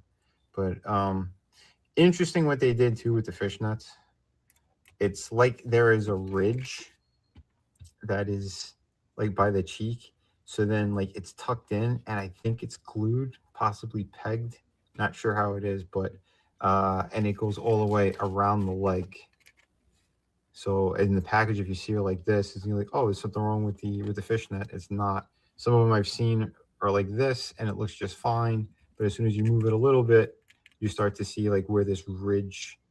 I mean, you're not going to see so much in the front, but in the back, you definitely will. And if you glide your fingernail over it, you could definitely feel what's going on there. And yeah, interesting that they went this route. I mean, the Zatanna, she's got like a paint job that they did instead. I haven't opened her, but when I do, I'll do a comparison so we can kind of see what's better and what's not. This is a little unsightly, the seam, because they had to make it so extra thick. But overall, it still does look pretty good. This jacket, on the other hand, I think we're going to have a big problem with this. This is going to be a major piece. It's going to be flaking. And I don't know the longevity of these things, because why would you do? They should have gotten, I think, more cloth. I understand in the books it's supposed to be like a leather jacket, but I think if you made a modification and made it like, I don't know, black denim or something, and then dude, I'm just going to say it right here. It's not elevated. The old Star Wars vinyls that they used to put on those figures looked more impressive as a jacket than. Oh yeah, I hated this jacket. I remove. Yeah, you'll see. I change it. I'm not using this fucking piece of shit of a jacket. Flat, so that could also rub off and flake off at some point. She does come with the different parts as well. Let me put her down for a sec here. She did have the face plates, and I'll show you how these pop on and off. Fairly simple. The way that they pin the hair is kind of interesting. So I've seen some where you could see like this blockiness that's in there, like where her, I guess, where the earlobe would be, but it's on both sides. One, it's pinned and glued a little bit better, so it kind of hides it. But I've seen some that are really bad, so just be mindful of that as well. She does have her screaming face, which it's okay. Is that really a screaming face? Better. Hold on, it's a really ugly face is what it is. I'm not so sure that that's a screaming face. Look, I'm just going to say, Time Prophet says, is that Black Canary or Black Hooker? Typical Vinnie is showing the fishnets. Turn that around. Let's see the ass again. Here you go. Padre, she looks like a hooker. Who the F is that? Is that a prostitute retro figure? Well, Catwoman was at one point. She was a prostitute Catwoman in the books. Well, what is her superpower? Love you long time? Love you long time, Johnny. Look at her butt. She looks like one of those rap guys' girlfriends. Oh no. That's the sucky face. Just saying. Yeah. Well, glad to see the chat loves this figure so much. With a mouth effect, like a clear piece that kind of pins in or like grips around into the mouth. That's what I was saying. That way you could have that's a major fuck up on their part. She's known for her sonic scream. It's on the back of the package, but you don't do like a clear plastic piece that you could like, attach like that to make it look like she's actually doing that. How fucking stupid is that? Well, Tord. Right? What up, Shift? He loves pickles. Oh, I got the wrong thing on. That's all right. Effect of like the circles, that would have been a better thing to do. That's me being a designer. She does come with 2 of these splayed out hands. She does come with 2 trigger finger hands, and she does come with 2 fists. She also has her DC base, the regular stand. So this is one of the other ones. I didn't rip it out of the package yet. And she comes with a I was gonna say Slucky card. Her card isn't that bad. At least there's nice artwork on it. The other ones usually suck. They usually take a picture of the figure or something. Well, I'm gonna break down articulation for you guys as well. So hold on, I'll show you that in a second. Real quick, here is the card. Like I said, I didn't take it out yet. And her base, it's got the new paint mark on it. Real quick, Vinnie. DC logo. Yeah, just for DJ Ronnie G, what's going on, DJ? And he said, "Are the fishnets fabric?" Yeah, they are. It's weird because I still got to do the review on Zatanna. Hers are painted, and I think the paint is probably the better way to go. This thing, I don't know how durable these are going to be, and the way that they did it is kind of unsightly. Because as I was saying at the beginning of the review, there's a groove that's how it's like they wedged it in and glued it or something. Yeah, I don't know. And when you do the want to show the articulation, you'll see how the knee could get caught on the fishnets. So I don't know whose idea that was to do that, but kind of stupid, to be honest. It's too bad they didn't make a mold, or they have one, already made instead of like paint or fabric. Like a mold would have been better because I don't know. Yeah. Give you a little bit of texture. It would have required them to actually put more work into it. They don't want to do that because then you have all the ridges, and you could have problems too with the mold. If you're talking about if they elevated it, like if it was sculpted and elevated the fishnets. Mm-hmm. Yeah, I mean, there's a lot of problems that come with that. She is big. Including 2 bad knees. Yeah, well, she got pointy knees, and here's the thing I don't understand. Take a look at any other toy company. They round off the knees. Why are there sharp points on all the female figures for their kneecaps? It is the stupidest thing I've ever seen. Whoever is, again, well, it's China mostly, but again, towards kind of retarded. Well, you know what? I mean, I think everybody's being a little bit too down on this figure. I mean, for a DC hooker figure, this is not bad. Oh, it's a great hooker looking figure, I think. Body proportions are really nice. I like the thickness of the legs and everything. But again, this figure's too big. And when I get to the size comparison, she's not supposed to be that tall. That's Black Canary. She's not supposed to be like 6 foot. She's supposed to be closer to like, I don't know, 5'5", 5'6". That's more of her kind of height. I think I prefer these older ones better because like when you want to use them for our other figures, like the DC isn't as noticeable. Let's go over the actual articulation on the figure. So you get an actually pretty good range with kicking up, and the way that they cut the shorts on that angle, not too bad. Back is really good. You could probably go even further. Real quick, Vinnie. Hinge. Adam said he's got to jump out. So have a good one, Adam. Oh, have a good one, Adam. It's a good thing they didn't put her in heels. Well, I'm surprised they didn't with the variant at least. But again, they used a lot of the similar shit. Like even with the other one. Well, anyway, I'll talk about it later. Sorry. I'd be careful though, because she still has the sharp knees. You can actually see it on the left one where it's on top of the actual fishnet. So you might have to fidget and move these around not to have it actually snag. Again, why sharp knees? I don't get that. She does have a ball jointed ankle, and you could kind of go in an angle. There is no toe cut on this. She does have the regular standard McFarlane wrist peg. She does have double jointed elbows. I will take the coat off. We'll get a better look. That's the reaching for the zipper hand. Not the diaphragm. The ball joint at the bottom goes back really well, but again, going so far, you'll see what's going on the inside here, the way that the system is. Because if you know how the leg joints go, it's that kind of system, and then there's a piece that goes up into the body, and then there's where the ball joint is. But it will not go forward properly. So for customizers out there, and I don't know, man. You're talking about this figure like I got to be careful because I don't want to rip. Yeah, the legs spread out, and you're like goes up in there, and like Padre's asking the important questions, or he's stating important facts. This is the only figure you should be able to fucking shake in my head. Well, again, aside from homosexuals who have no interest in females, I'm getting thorough with the figure for the people who want to know more about how this figure is. So that's why I was doing the breakdown. Because, again, with the system that McFarlane has in place, like, how come she doesn't have a diaphragm cut? why is this all a solid piece? Because like they took their shortcuts with certain things, but just kind of breaking down some of it. You should have wore a pair of gloves when you did this. It's plastic. I don't think plastic has crabs or something, but I don't know. You're making the motions like going up into the fish nets. Yeah, that's where the bulge is. You might need some force, whatever, to get the legs off and remove all of it. Because I would actually carve into the bottom of this in the front so that she could bend forward more. Because that's the only thing that's really pissing me off about that, since there's no upper diaphragm cut. Because again, this is what McFarlane does. I don't know why. She does have a bulge joint by the neck. Although you don't get that much range because of the hair.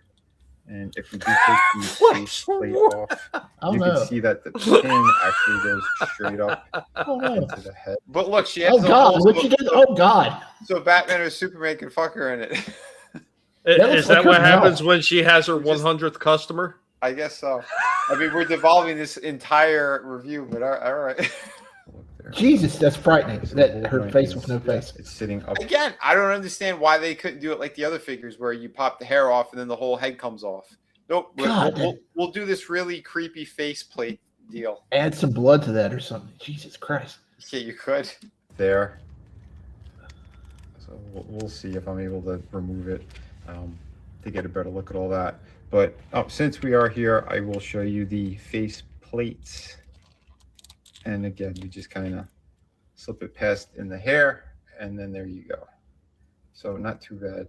I think they could have done a prettier yelling face, to be quite honest. It's all right. No major complaints. When you have the harsh lights on them, then yeah, it's gonna look a little not so pretty, but with that face, it looks she caught a John for $5 in the wrong door. It reminds me of Marjorie Taylor Greene, that yelling face. What's going on, Tina Bojan? What's up, Tina? Hey. And what's up, Frankie? Hey. Black Canary. When you have the harsh lights on them, then yeah, you're gonna. But let me see. Where's the other face? Yeah, the harsh lights on her is usually when she got picked up by the cops, right? There's like a slight smirk. Yeah, I think it's the one with the slight smirk. So not bad. Yeah, that face is a lot better. It's okay. Holy shit! I noticed a big problem with some of them is that the left eyebrow, the print that they did, it's a little bit too close to her nose. So like that's what's throwing it off. When you go, oh, what's wrong with it? That's what the problem is. It's the paint application on these faces. It's pretty crooked. It's not straight. I see someone do repaints, and this actually looks really pretty. You should probably put some white paint applications on your face. What's going on? Happy dinosaur. What I was saying, what I was saying before it was talked over on that part was I've seen people do repaints on that face, and it actually does look pretty. It's the way that they did their paint application is pure shit on this figure. So that's like the makeup and all the other stuff. Yeah, because her whole left eyebrow is moved over like closer to the bridge of her nose rather than being further away. Like they fucked it all up. Whoever was in charge of QC on these things, quality control, they need to lose their jobs because they don't know what the hell fuck they were doing. Touching up some things, I might, but you need a really steady hand and some kind of a magnifying glass to make sure you don't screw it up. The other thing I want to point out too, because I've seen people, they'll get another neck peg that makes it a little bit taller so that the head's popped up more, and it does look a lot better.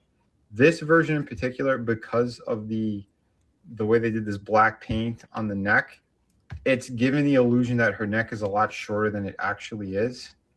And yeah, that's a problem with that design. So just letting you guys know that. But if you do have a neck peg that you want to put in that's a little bit longer, it could make her look a lot better. So just giving you the heads up on that. So I did dig out my green arrow.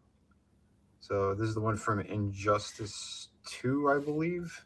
I did like this version of him. But look at the height difference. Yeah, I got to say that the thing is, I mean, if you straighten his legs out, he's a little bit taller than her. But this is my issue with McFarlane. He never had anything in scale. She's supposed to be a much shorter character, and everything's got to be exactly like the 7-inch mark. Unless it's are you sure about that, Vinnie? So I don't know why he. Am I sure about what? About her height, because I thought Marjorie Taylor Greene was a little bit taller. I thought she was. No, she's short. She's tiny.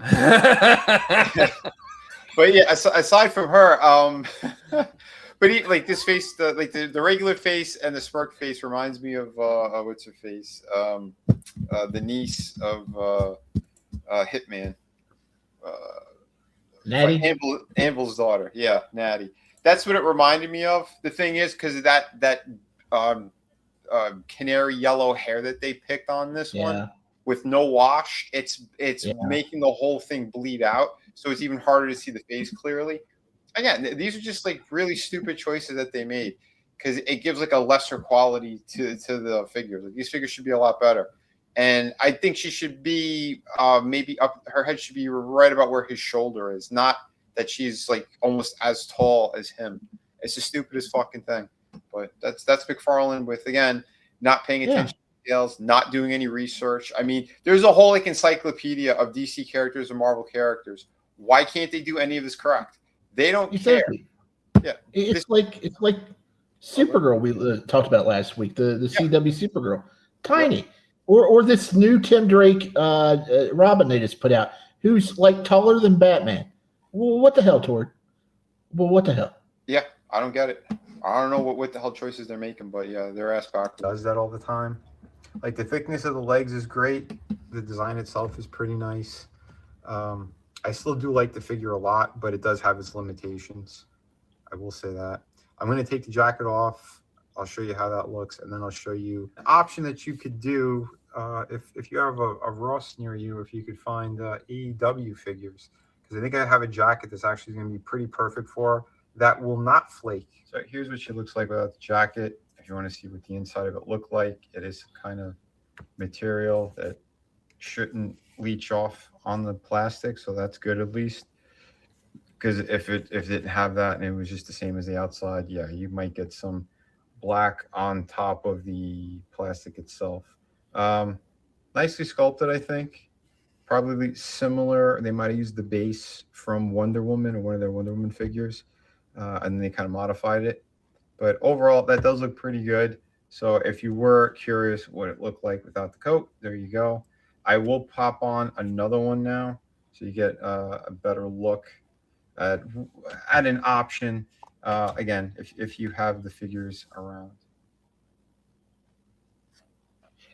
Do you think they maybe use the base? We are going to be using the orange Superwoman. Say that again. You don't think they use the base from Superwoman with the black dress? Well, again, those are all similar, right? It's the legs, the arms. I think her upper half was different, but this one, I think it was that Wonder Woman that they just re-released, or they're it's coming out in September. The arms, the legs, although they put the cuts in the legs so they could put the fishnets, but the arms, I believe the upper chest part, I think that's all that Wonder Woman figure. So, okay, you have an Amazon. Again, Black Canary's not an Amazon. She's supposed to be, average height, on the shorter side. So, like, when you're using a base body like that, you already fucked it up. So. Cassidy jacket from AEW figures. If you're lucky, you can still find them. This is, I think, the newest wave at Ross right now, and they're like around $5, something like that, $5 or $6. So keep an eye out for them, because this is, I think, pretty perfect. Fingers crossed. We're going to put it on how it looks, and I think this might be my option as a replacement to this thicker piece that's going to flake off in time. So here is our change in clothing here, and I think this looks fantastic. Yeah, so if you could find the AEW figures, I think Jazzware makes them. They're usually in Ross for pretty cheap.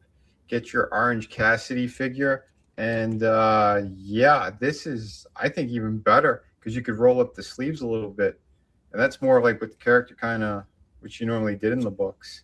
Depending how the hair is, I mean, you could tuck it a little more underneath the hair to get more of like a tighter kind of look on her, more tapered rather. I think the back looks really good. It doesn't compromise anything. So there you go. There's definitely an option there. I think that's how I'm going to be displaying her, because that's pretty badass. I don't know. There's things that could have been done that would have made the figure a lot better, but we do have options, and options are great. So I'm sure a lot of people are going to be customizing, and I know I've seen different versions of Black Canary figures from other people online using the base body and making some changes. So there you go. I could go at about a 7.5 or an 8 on her out of 10.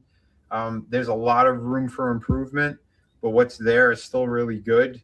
And it is good to see, and very refreshing to see more female figures from him. Because when I worked at the company, he was so against doing female figures. It's not even funny.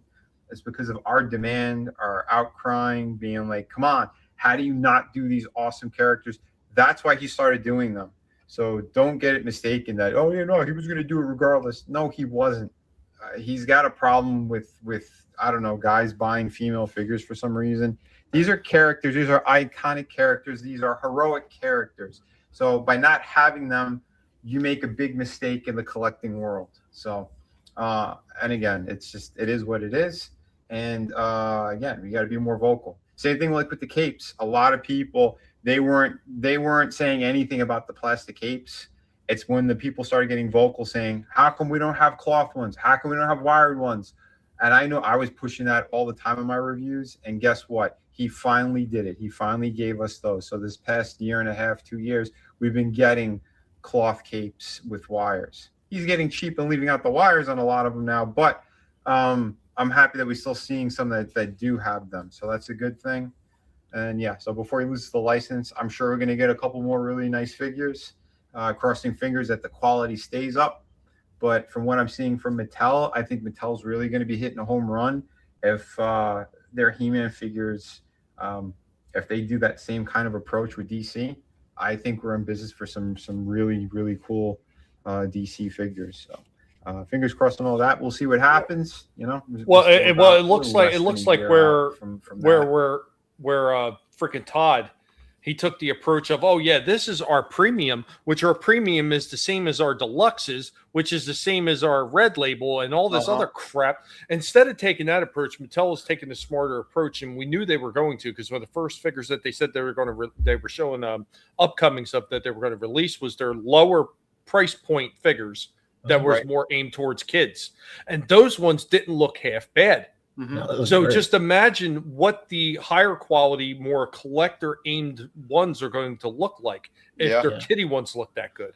Yeah, I'm looking forward to seeing what they pull off, because again, I know a couple of guys said, that I was generous with the scoring here. Again, I still do like the base body. There's a lot of good stuff there.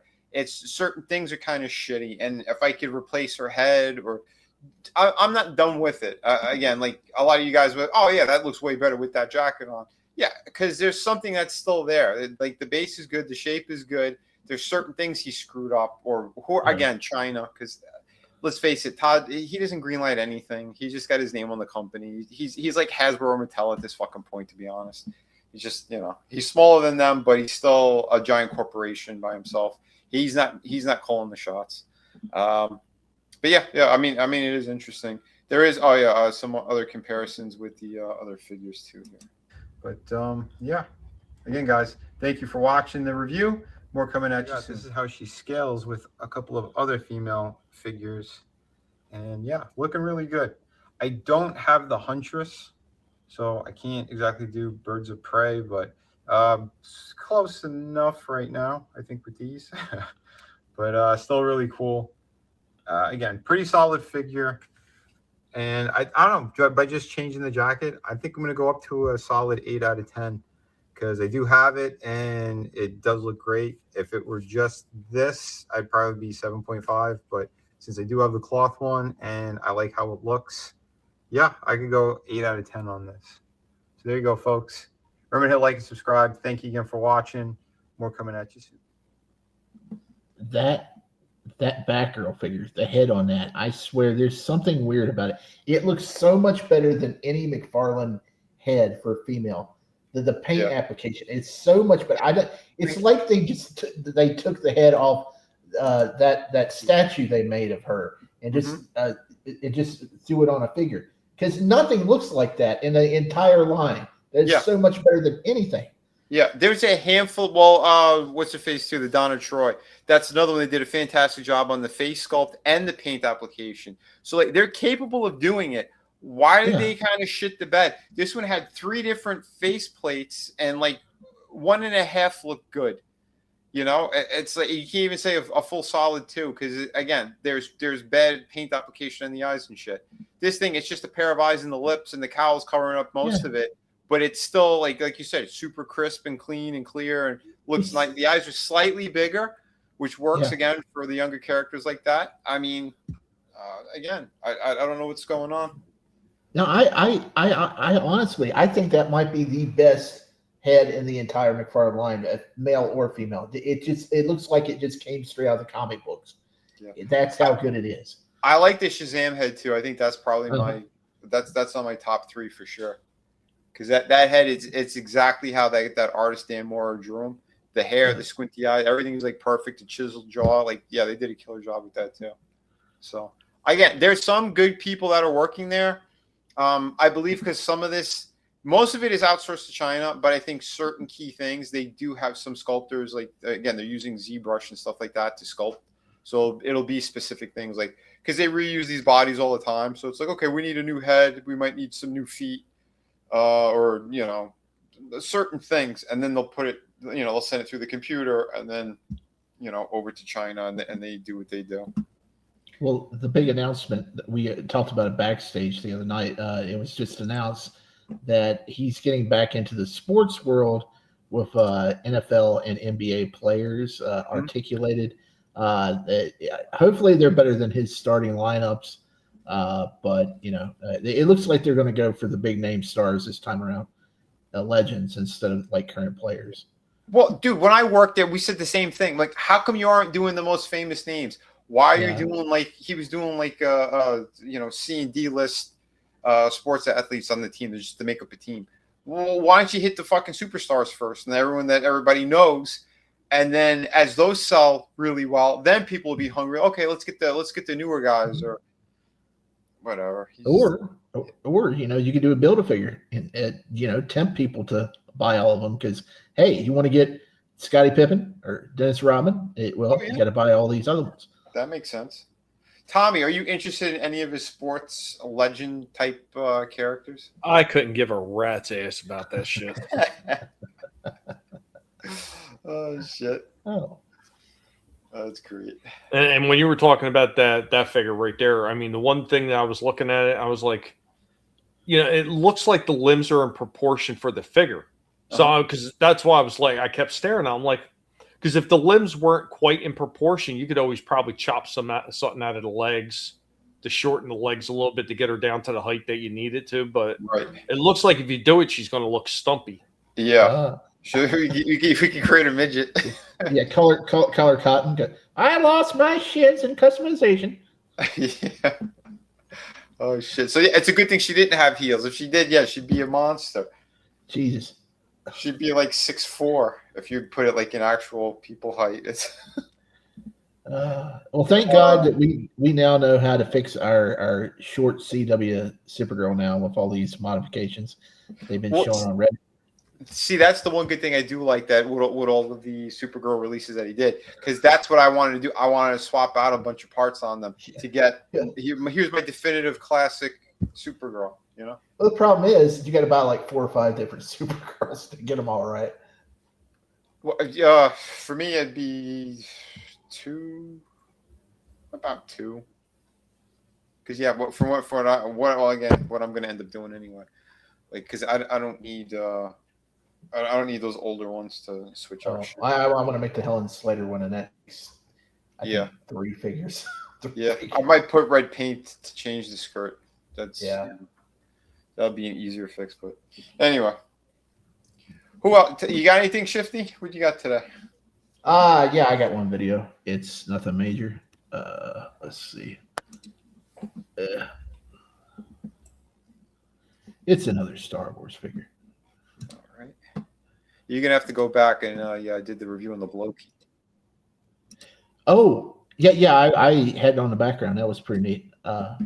They did a damn good job with that Vader. Yeah, hold on. Let me show this.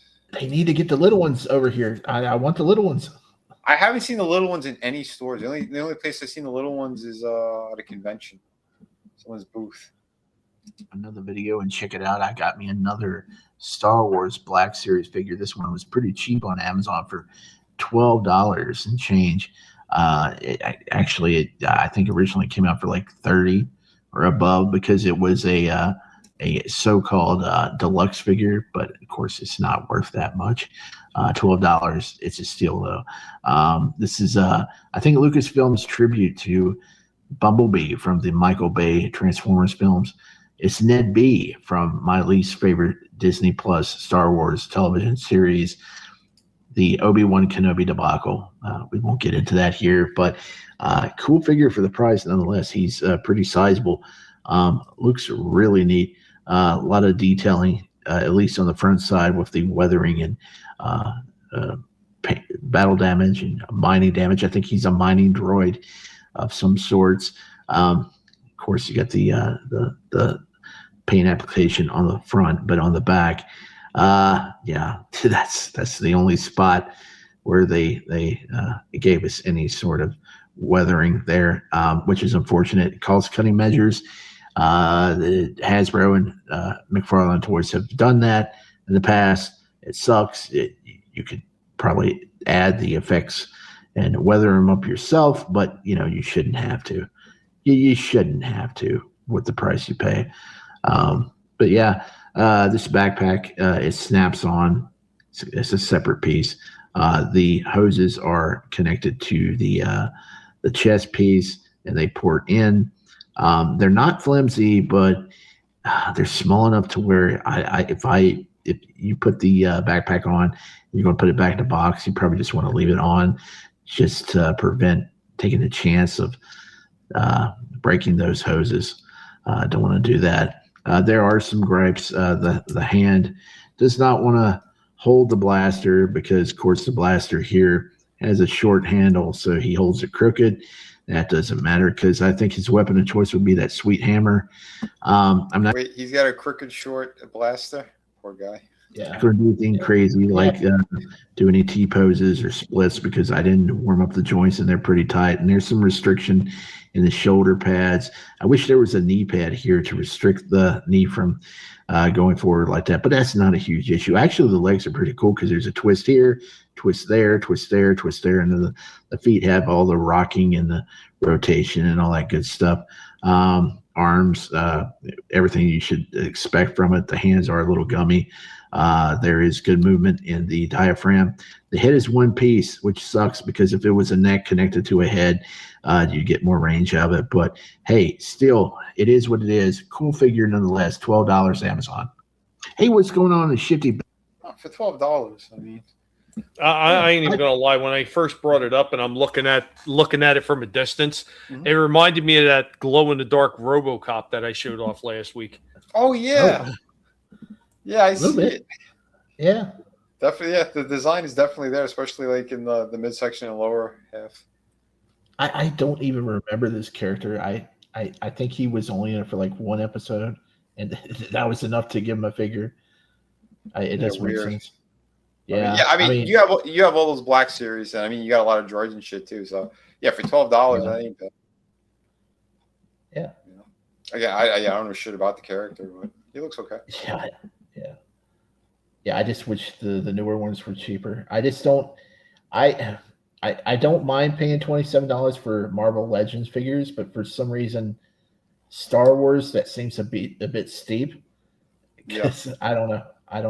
Because it feels like there's not as much articulation or paint application. Like the whole, I think, Star Wars series feels like it's like dumbed down Hasbro. If that makes sense. There's some figures that look really good, but most of them feel like it's just like cookie cutter recipe or whatever the fuck they're doing. But then you get a Jedi figure in your hand out of the package, and you start seeing how you can pose them up, and they're like, oh yeah. But still, yeah, it's I don't know. Yeah, because it's different. Yeah, because like they got those big sliding disc joints instead of like double hinges, but there's still decent range in them. It's weird. It's like it's a strange trade off. Tommy knows with the Indiana Jones figures because they did the same deal. There's a lot of like big disc joints instead of like double hinge. Yeah, same thing with the Ghostbuster series. Oh yeah, that's right. Yeah, you were telling us that too. Mm-hmm. So yeah, it's interesting. I don't know why Hasbro the choices that they make, it kind of makes no fucking sense for a company that's worth $13.5 billion. Yeah. If they could just get the things back down to 20, I think more people would be buying them. I know that's what really got me into McFarlane's, because those suckers were $18.99 and they're huge. And I was like, wow, this is a good price. I'm gonna start collecting figures. That's what got me into really collecting stuff outside of Star Wars. Right. Seeing big old Batman and Superman figures on the shelf there, $19. Yeah, I'll do it. I'll do it. Yep. Oh yeah, it was a big selling point. Yeah. Interesting. I hear complaining pigs. Oh. Somebody's complaining in the background. I can't tell who it is. Yeah, Trash Pro too busy counting their billions care about quality control, and it's one of the things I keep talking about all the freaking time. And it pisses me off when you see these people are just like, "Oh, this is great for what it is." You shouldn't have to say that. I'm sorry. Yeah, man. These fatties were fed before I went online, and I double, triple fed them. They had plenty of food. Yeah, the one that knocked over the wall, his ass got so big. I know. They eat way too much. When from Hooker Figures to saying $12, where is this stream going? They're looking for a discount. So as I said. Oh damn. I get it too. Like there's certain characters like that we like. We look the other way for some certain things, but it is what it is. They've driven the pigs of revolt. Agreed. Mm-hmm. I was surprised they actually redid my what do you call it, collectors section over at Walmart. A whole bunch of new items, including a restock on McFarlane's. I picked me up another Brandon Routh Superman because mine was kind of funky, so I swapped him out. And still haven't found the movie figures though. I'm still looking. We haven't got any in our area, so but I may have to hit up. Don't forget all the bigger YouTubers. They all said it. They're going to be in Ollie's. No one's buying them. Clearance out. Yeah. Yeah. Sure. Oh, good God. What's that? Hold on. Just got a thing from Hasbro Pulse. I saw Doom. I almost bought Doom. Doom? But he's $50. Yeah, so let's bring that up. Jesus. I hate those white suits. I freaking hate them. That's Jonathan Hickman. The writer. He came up with that stupid thing. Was it the something foundation? Another thing. Future Foundation. Yeah, that's it. So where's Johnny Storm? He's not in this Fantastic Four. Spider-Man replaced them. What the fuck? What happened to him? I didn't read the storyline, so I couldn't tell you. But I know Hickman is like so overrated with all of his shit. He'll start off something kind of decent or good, and then doesn't know how to end it or where it goes. Or Marvel, they pull the plug on him. So who the fuck knows? I am actually surprised they did the bendy hands. They took a page out of Jada's book with Dalcium. Oh yeah, that is surprising. Okay, stop, people. There's nothing to see here. Yeah. Wait. There's no hookers on this stream. Wait, now he's doing the hot dog fingers.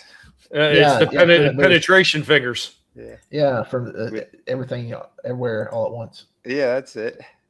Like those are the hands you decide to go with. Like, is that supposed to be the ultimate nullifier? Where? It can't be. No, that can't be. Next to his left hand there. Yeah, it is. Because they reuse that thing multiple times. Why the hell is it black? What color is it supposed to be? Ultimate nullifier or something like it was either a silver or a goldish color. Oh, I don't recall. But again, when you re-release these things so many times, or whatever the storylines are, they're gonna change the colors so that way they can make new toys and sell new shit. They got a white thing. Yeah, they have Thing and Invisible Woman. That's the other two. And you can take the top piece of the shirt off, but you can't take the bottom piece off. Why would you want to take the bottom piece off? He's gonna have his rocks showing everywhere. I want his rocks. I hate all these ones with boots and stuff. I want a classic thing but they won't Yeah, put the them back white out. boots look so stupid on thing. I got to buy some custom white boots though for my thing that I got from the movie. Look at that shit. They're re-releasing them yet again. Oh my god! And look, they're using the same. That's Mirage, fucking isn't it? molds again. Yeah, it's the same Mirage mold. Yeah. It looks like they actually put something to put his thing on his shoulder though. Okay. It looks like they But did make a change there, but that doesn't blue constitute, an extra $60 to $70. You know, that sucks. Yeah, just ridiculous. And that blue streak mold, just retire it. How many figures did they use that same stupid mold on? They used it for Prowl. They used it for Smoke Screen. They used it for Blue Streak, Silver Streak. Yeah. I think they did the mirror version as well. Yeah, the Shattered Glass. Yeah. Star Eagle. Yeah, that's another one they reused the shit out of. I'm pretty sure there was one other thing in here. Sentinel Prime. Get out of here with this stupid shit. I just don't know about this freaking weird yellow color. And this alt form, like, what the hell is that supposed to be? Is that like some kind of weird, like, armed street sweeper? This looks terrible. That looks like the foot on on Voltron. Not Voltron. Shit. It started with it is a V name. What's the big, that prehistoric looking one? It's got those colors: yellow, red, I think brown, and black. Who's the Build-A-Wave one? Like another, like the Constructicons. You know what I'm talking about? I have no clue. I think there's a lion in the set. There's an eagle or something. Oh, the Predacons? Predacons. That doesn't look at it. It looks like a foot that belongs to Predacon. Nah. Wait, fuck, I forgot the thing's name. That Predaking. Predaking? Oh, was that? That's the combined form name. Nah, it looks like, what is this? This is just so. I have no clue, dude. Yeah, the Age of the Primes. These figures have sucked. It's a weapon wheel. Oh, for all the primes? Yeah, that's what it looks like. Like, this is just goofy as shit to me. Like, I'm not feeling it. And how much is that? That one's $67.99. Why? How big is it? It's got to be a leader class. No, this says Voyager. No, Voyager class that's at $67.99. That's a fucking leader class price. What the fuck? Oh, because of the box? We made the box so big? What else does he come with? That was pretty much it. Is that he comes with that shield wheel thing. He comes with his gun. And that looks like that's it. What? I'm not seeing anything else. Let me see if I can find another. For that price, it better come with the hooker figure. It has a free hand job. Yeah, that's it. That is it. That's all he comes with, and they're charging almost $70 for that. And they're saying it's saying Voyager here, but they're charging a leader class price because that's about leader class price now. $69. Hold on, the Gen X Lizard. He wants to know too. Could you explain the classes to morons? Yeah, break down. So basically, the real teeny tiny ones are only like about 3 inches tall. Those are called core class figures. Those are the low end ones. Then you got which are called standard, which are deluxe, and those things could be anywhere from 5 to 6 inches. Mm-hmm. Some of them actually could be 4 inches, like 4.5 if they're like Bumblebee Cliff Jumper. You get a few that are a little bit on the shorter side, but usually it's like anywhere from 5 to 6 inches. Sometimes they even have a few in deluxe that can go up to about 7.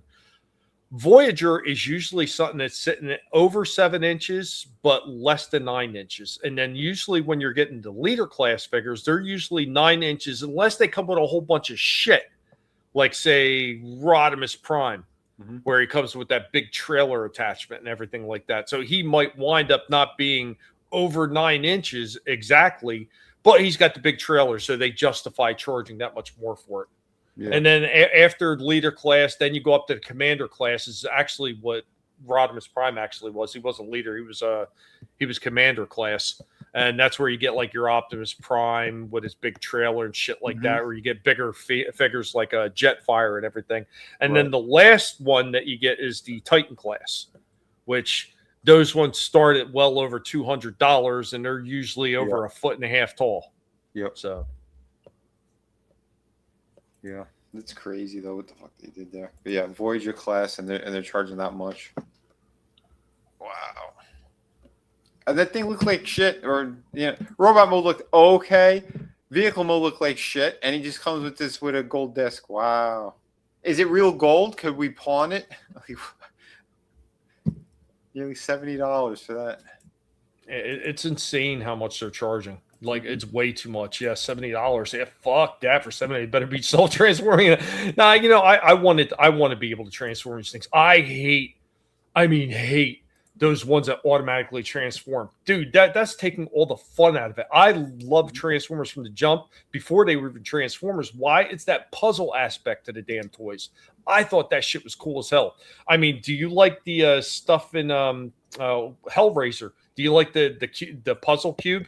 Because it just changes itself, or you like to watch somebody change that shit and then chop their fucking hands up in the process. That's the fun stuff.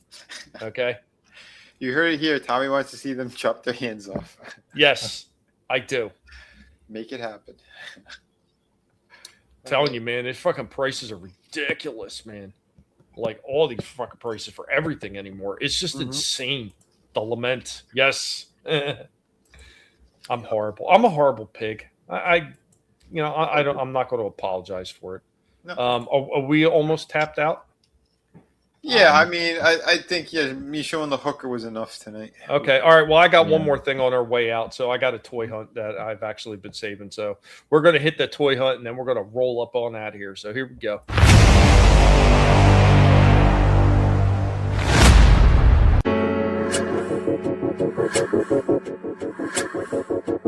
There isn't a whole lot else new in here. They do have Marvel's Blade. There's a few Spider-Man. The rest of it's trash. And then they have this. They got this really frosted out Emma Frost, White Queen. It's kind of interesting. More of these crappy ass things, which they put the prices back up over here for these things. I don't know why they're not going to sell trash. Absolutely nothing.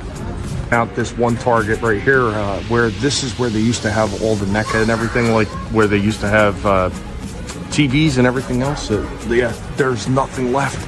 It's all gone. And this is all they got left. All the NECAs are just gone. They're like, I don't see them anywhere. This is it, man. The death, brick and mortar is what this looks like to me. Looking for some Simpsons. They got Lenny, they got Mo. They got Lisa, they got Krusty, they got Homer, and they got Marge and Maggie too. So if you're looking for those, got them at Ollie's. Check them out. And of course, they got your teeny tinies. They got the couple different versions of refrigerators sitting here. Looks like that's all they have. It's just refrigerators, but been at Target. Check it out. Some of what they got over here for the NECA stuff. Some of the TMNT, Cyborg Donatello, Choate, which I really don't remember that guy. The Wizard guy. I don't recall him. Phantom of the Opera, Lon Chaney. It's kind of cool.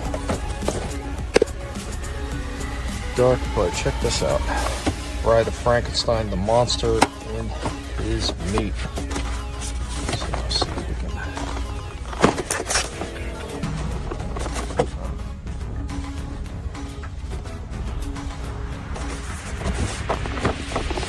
Better look at this. Pretty cool. Comes with a few different things.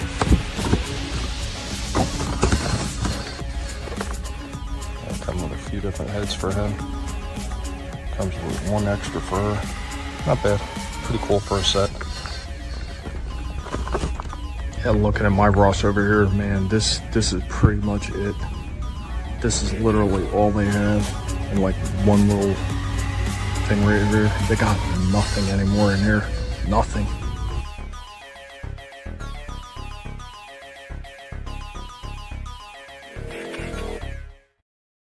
Yeah, my Ross over there has jack shit. That's literally all they have. And I know Padre has been trying to get my Battlestar Galactica Lucid figure forever, and I don't even see why you would want to spend $100 on that figure. If not, it runs for around 100 on eBay. Really? That damn figure, $100? Jesus, looks like you know what to sell now. I don't know. I might have to talk to you about this, Padre.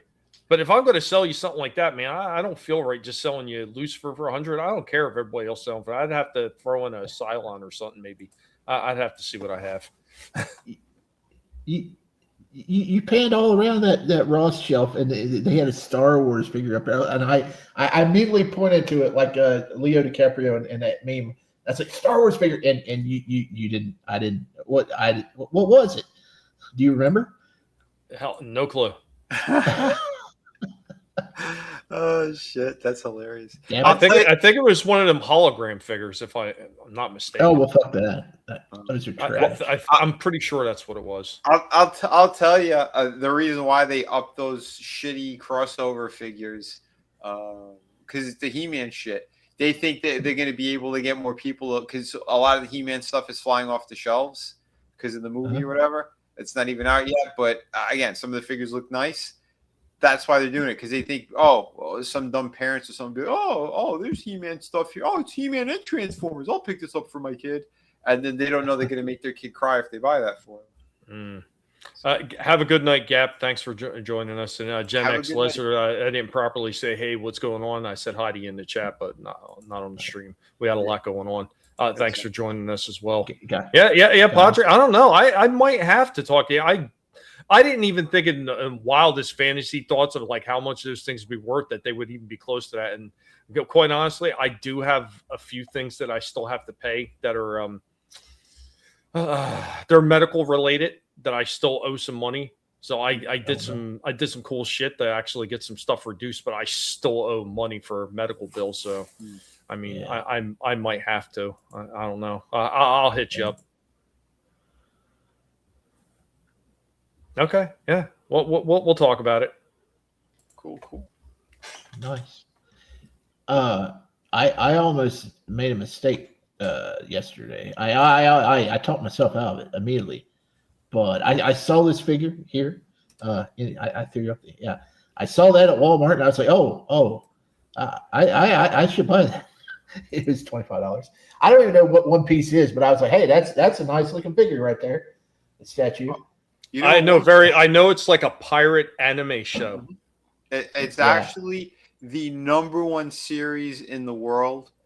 It's the really? Yep. It's if you ask what's the best selling property right now in the world? Is it Spider-Man? Is it Mickey Mouse? Nope, it's One Piece. I shit you not. More popular than Pokemon? Yeah, everything. It outsold everything. One Piece, because the manga's been going on for years. They're in the issues are in the thousands. That's they made the Netflix show and all this other shit. Yeah. Well, I almost took the plunge, and I was like, I don't even know who she is. I put her down. Okay. Won't these pop up in Ross anyway? A lot of these. I don't know. I don't know. This was kind of it was kind of like one of those McFarlane statues. It was a box like that. I've never seen those. Yeah.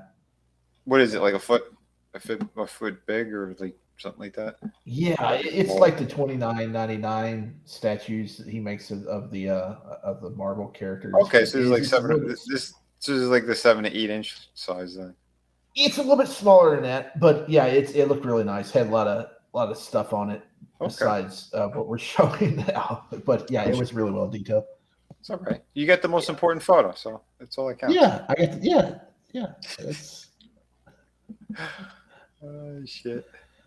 Now I've never seen it because I don't. I never watched it either. I don't have Netflix either. So.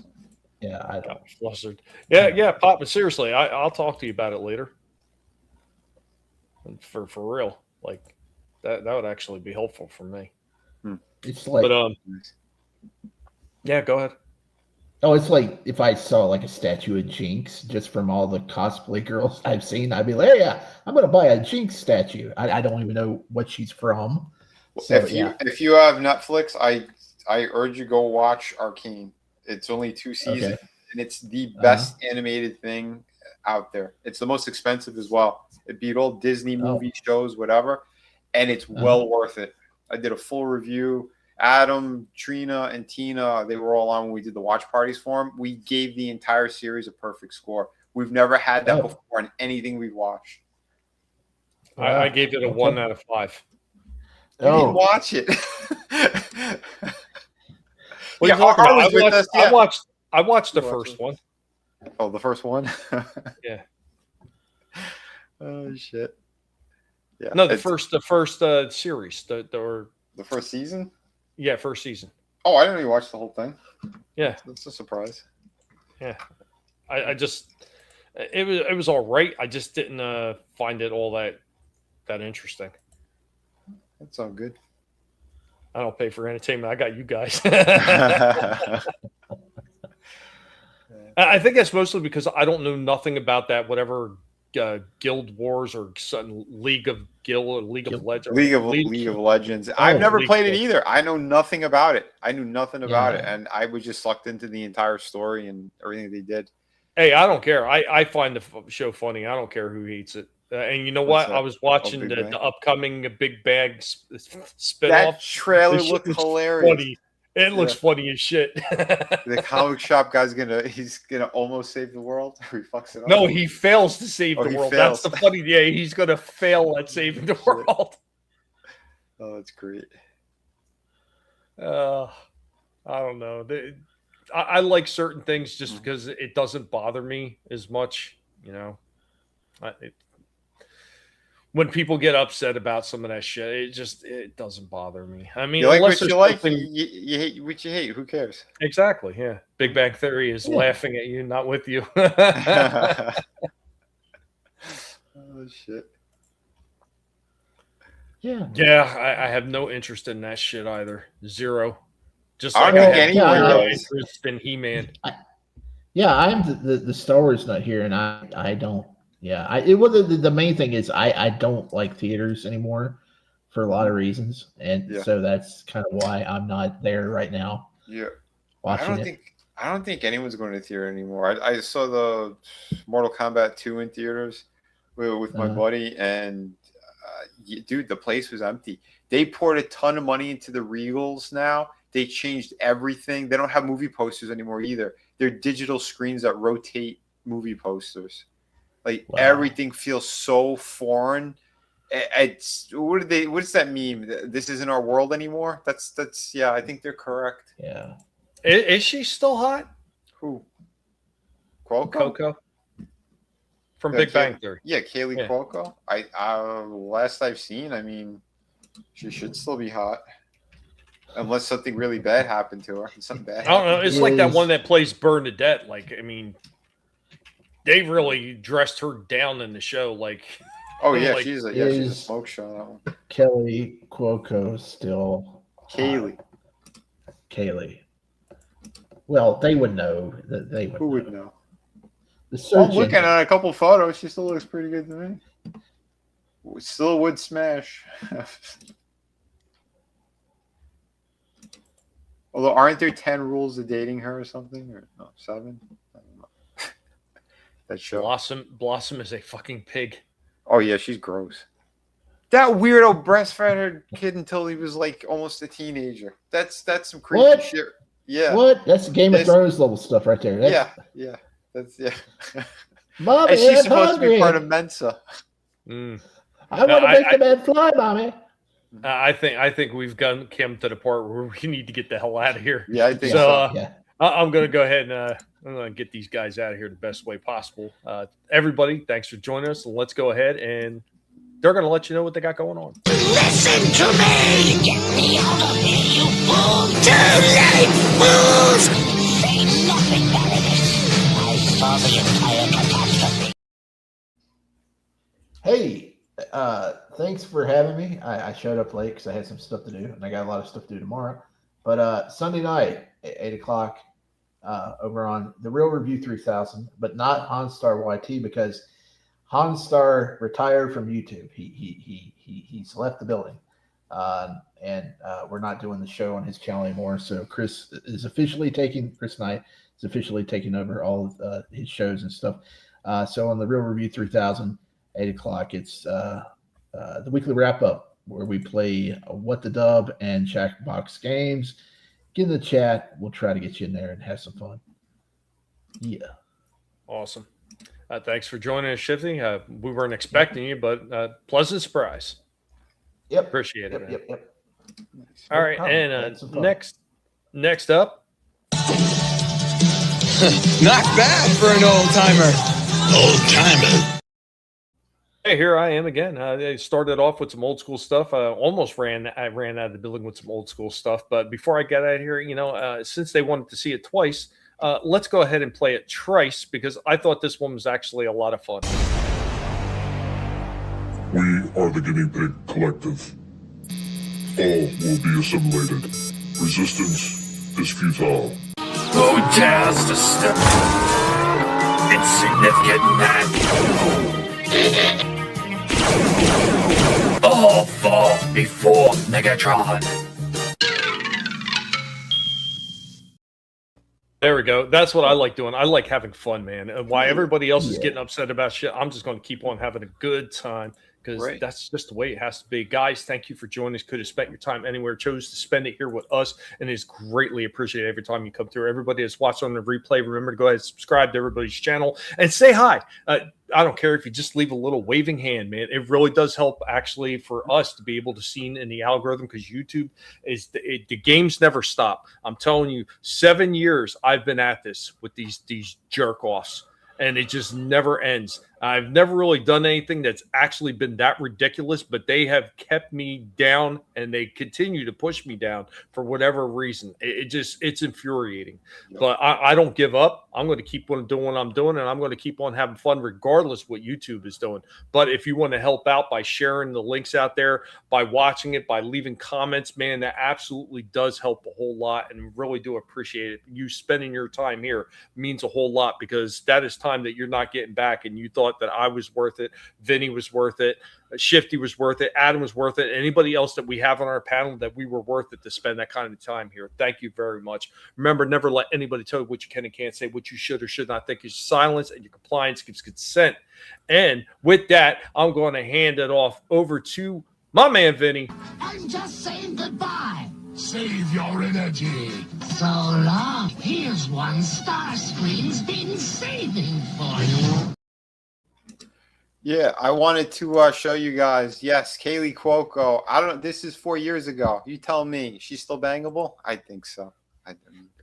Very nice. She's kept herself up, huh? Yeah, God bless her. So yeah, I think she's like 40 now or something, but that's fine. That's a hot 40. But yeah, guys, tomorrow we should be doing the World of Warcraft episode on the Friday Underground. So if you're fans of that stuff, you want to come hang out. I should be doing a drawing of one of the characters from World of Warcraft. There's Tommy and a couple other guests talk about it. We might there's a small chance we still might get Scotsman to come on. I believe Steph said that she's going to try to make it. She's looking forward for that one anyway. Maybe a couple others. So yeah, tune in. We should have some fun doing that. Like I said, I'm veering away from the political bullshit because it's all poison. Don't care. It's all rigged. Our country isn't ours.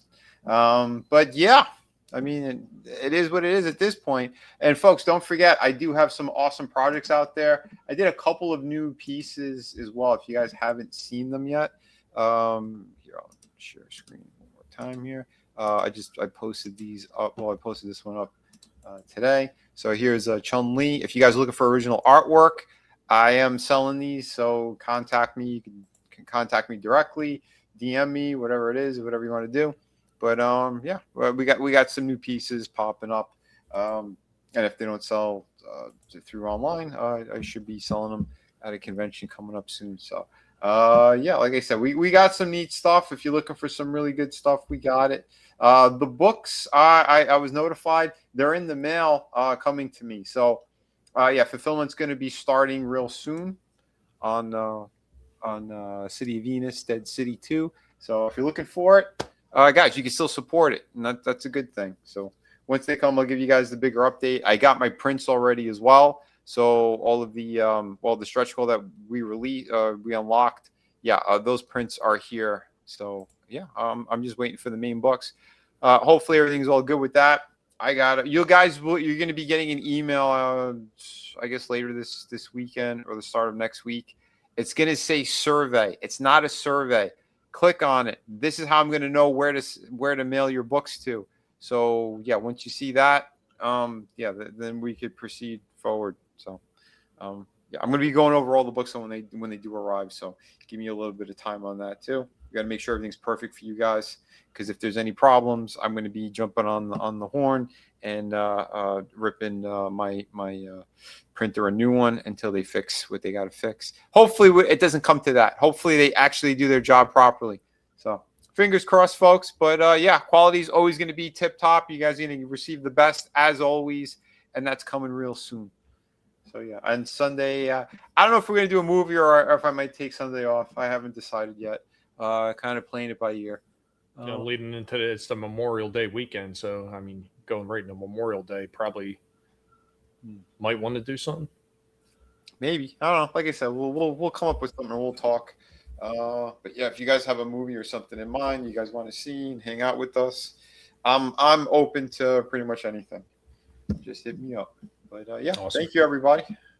Awesome, everybody. You have a good night, and man, just take care of yourself, and we will catch you next time. Later, y'all. Peace.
You better run, Mojito. What? I thought you said don't move. That was before. Now, you run. Adios, amigo.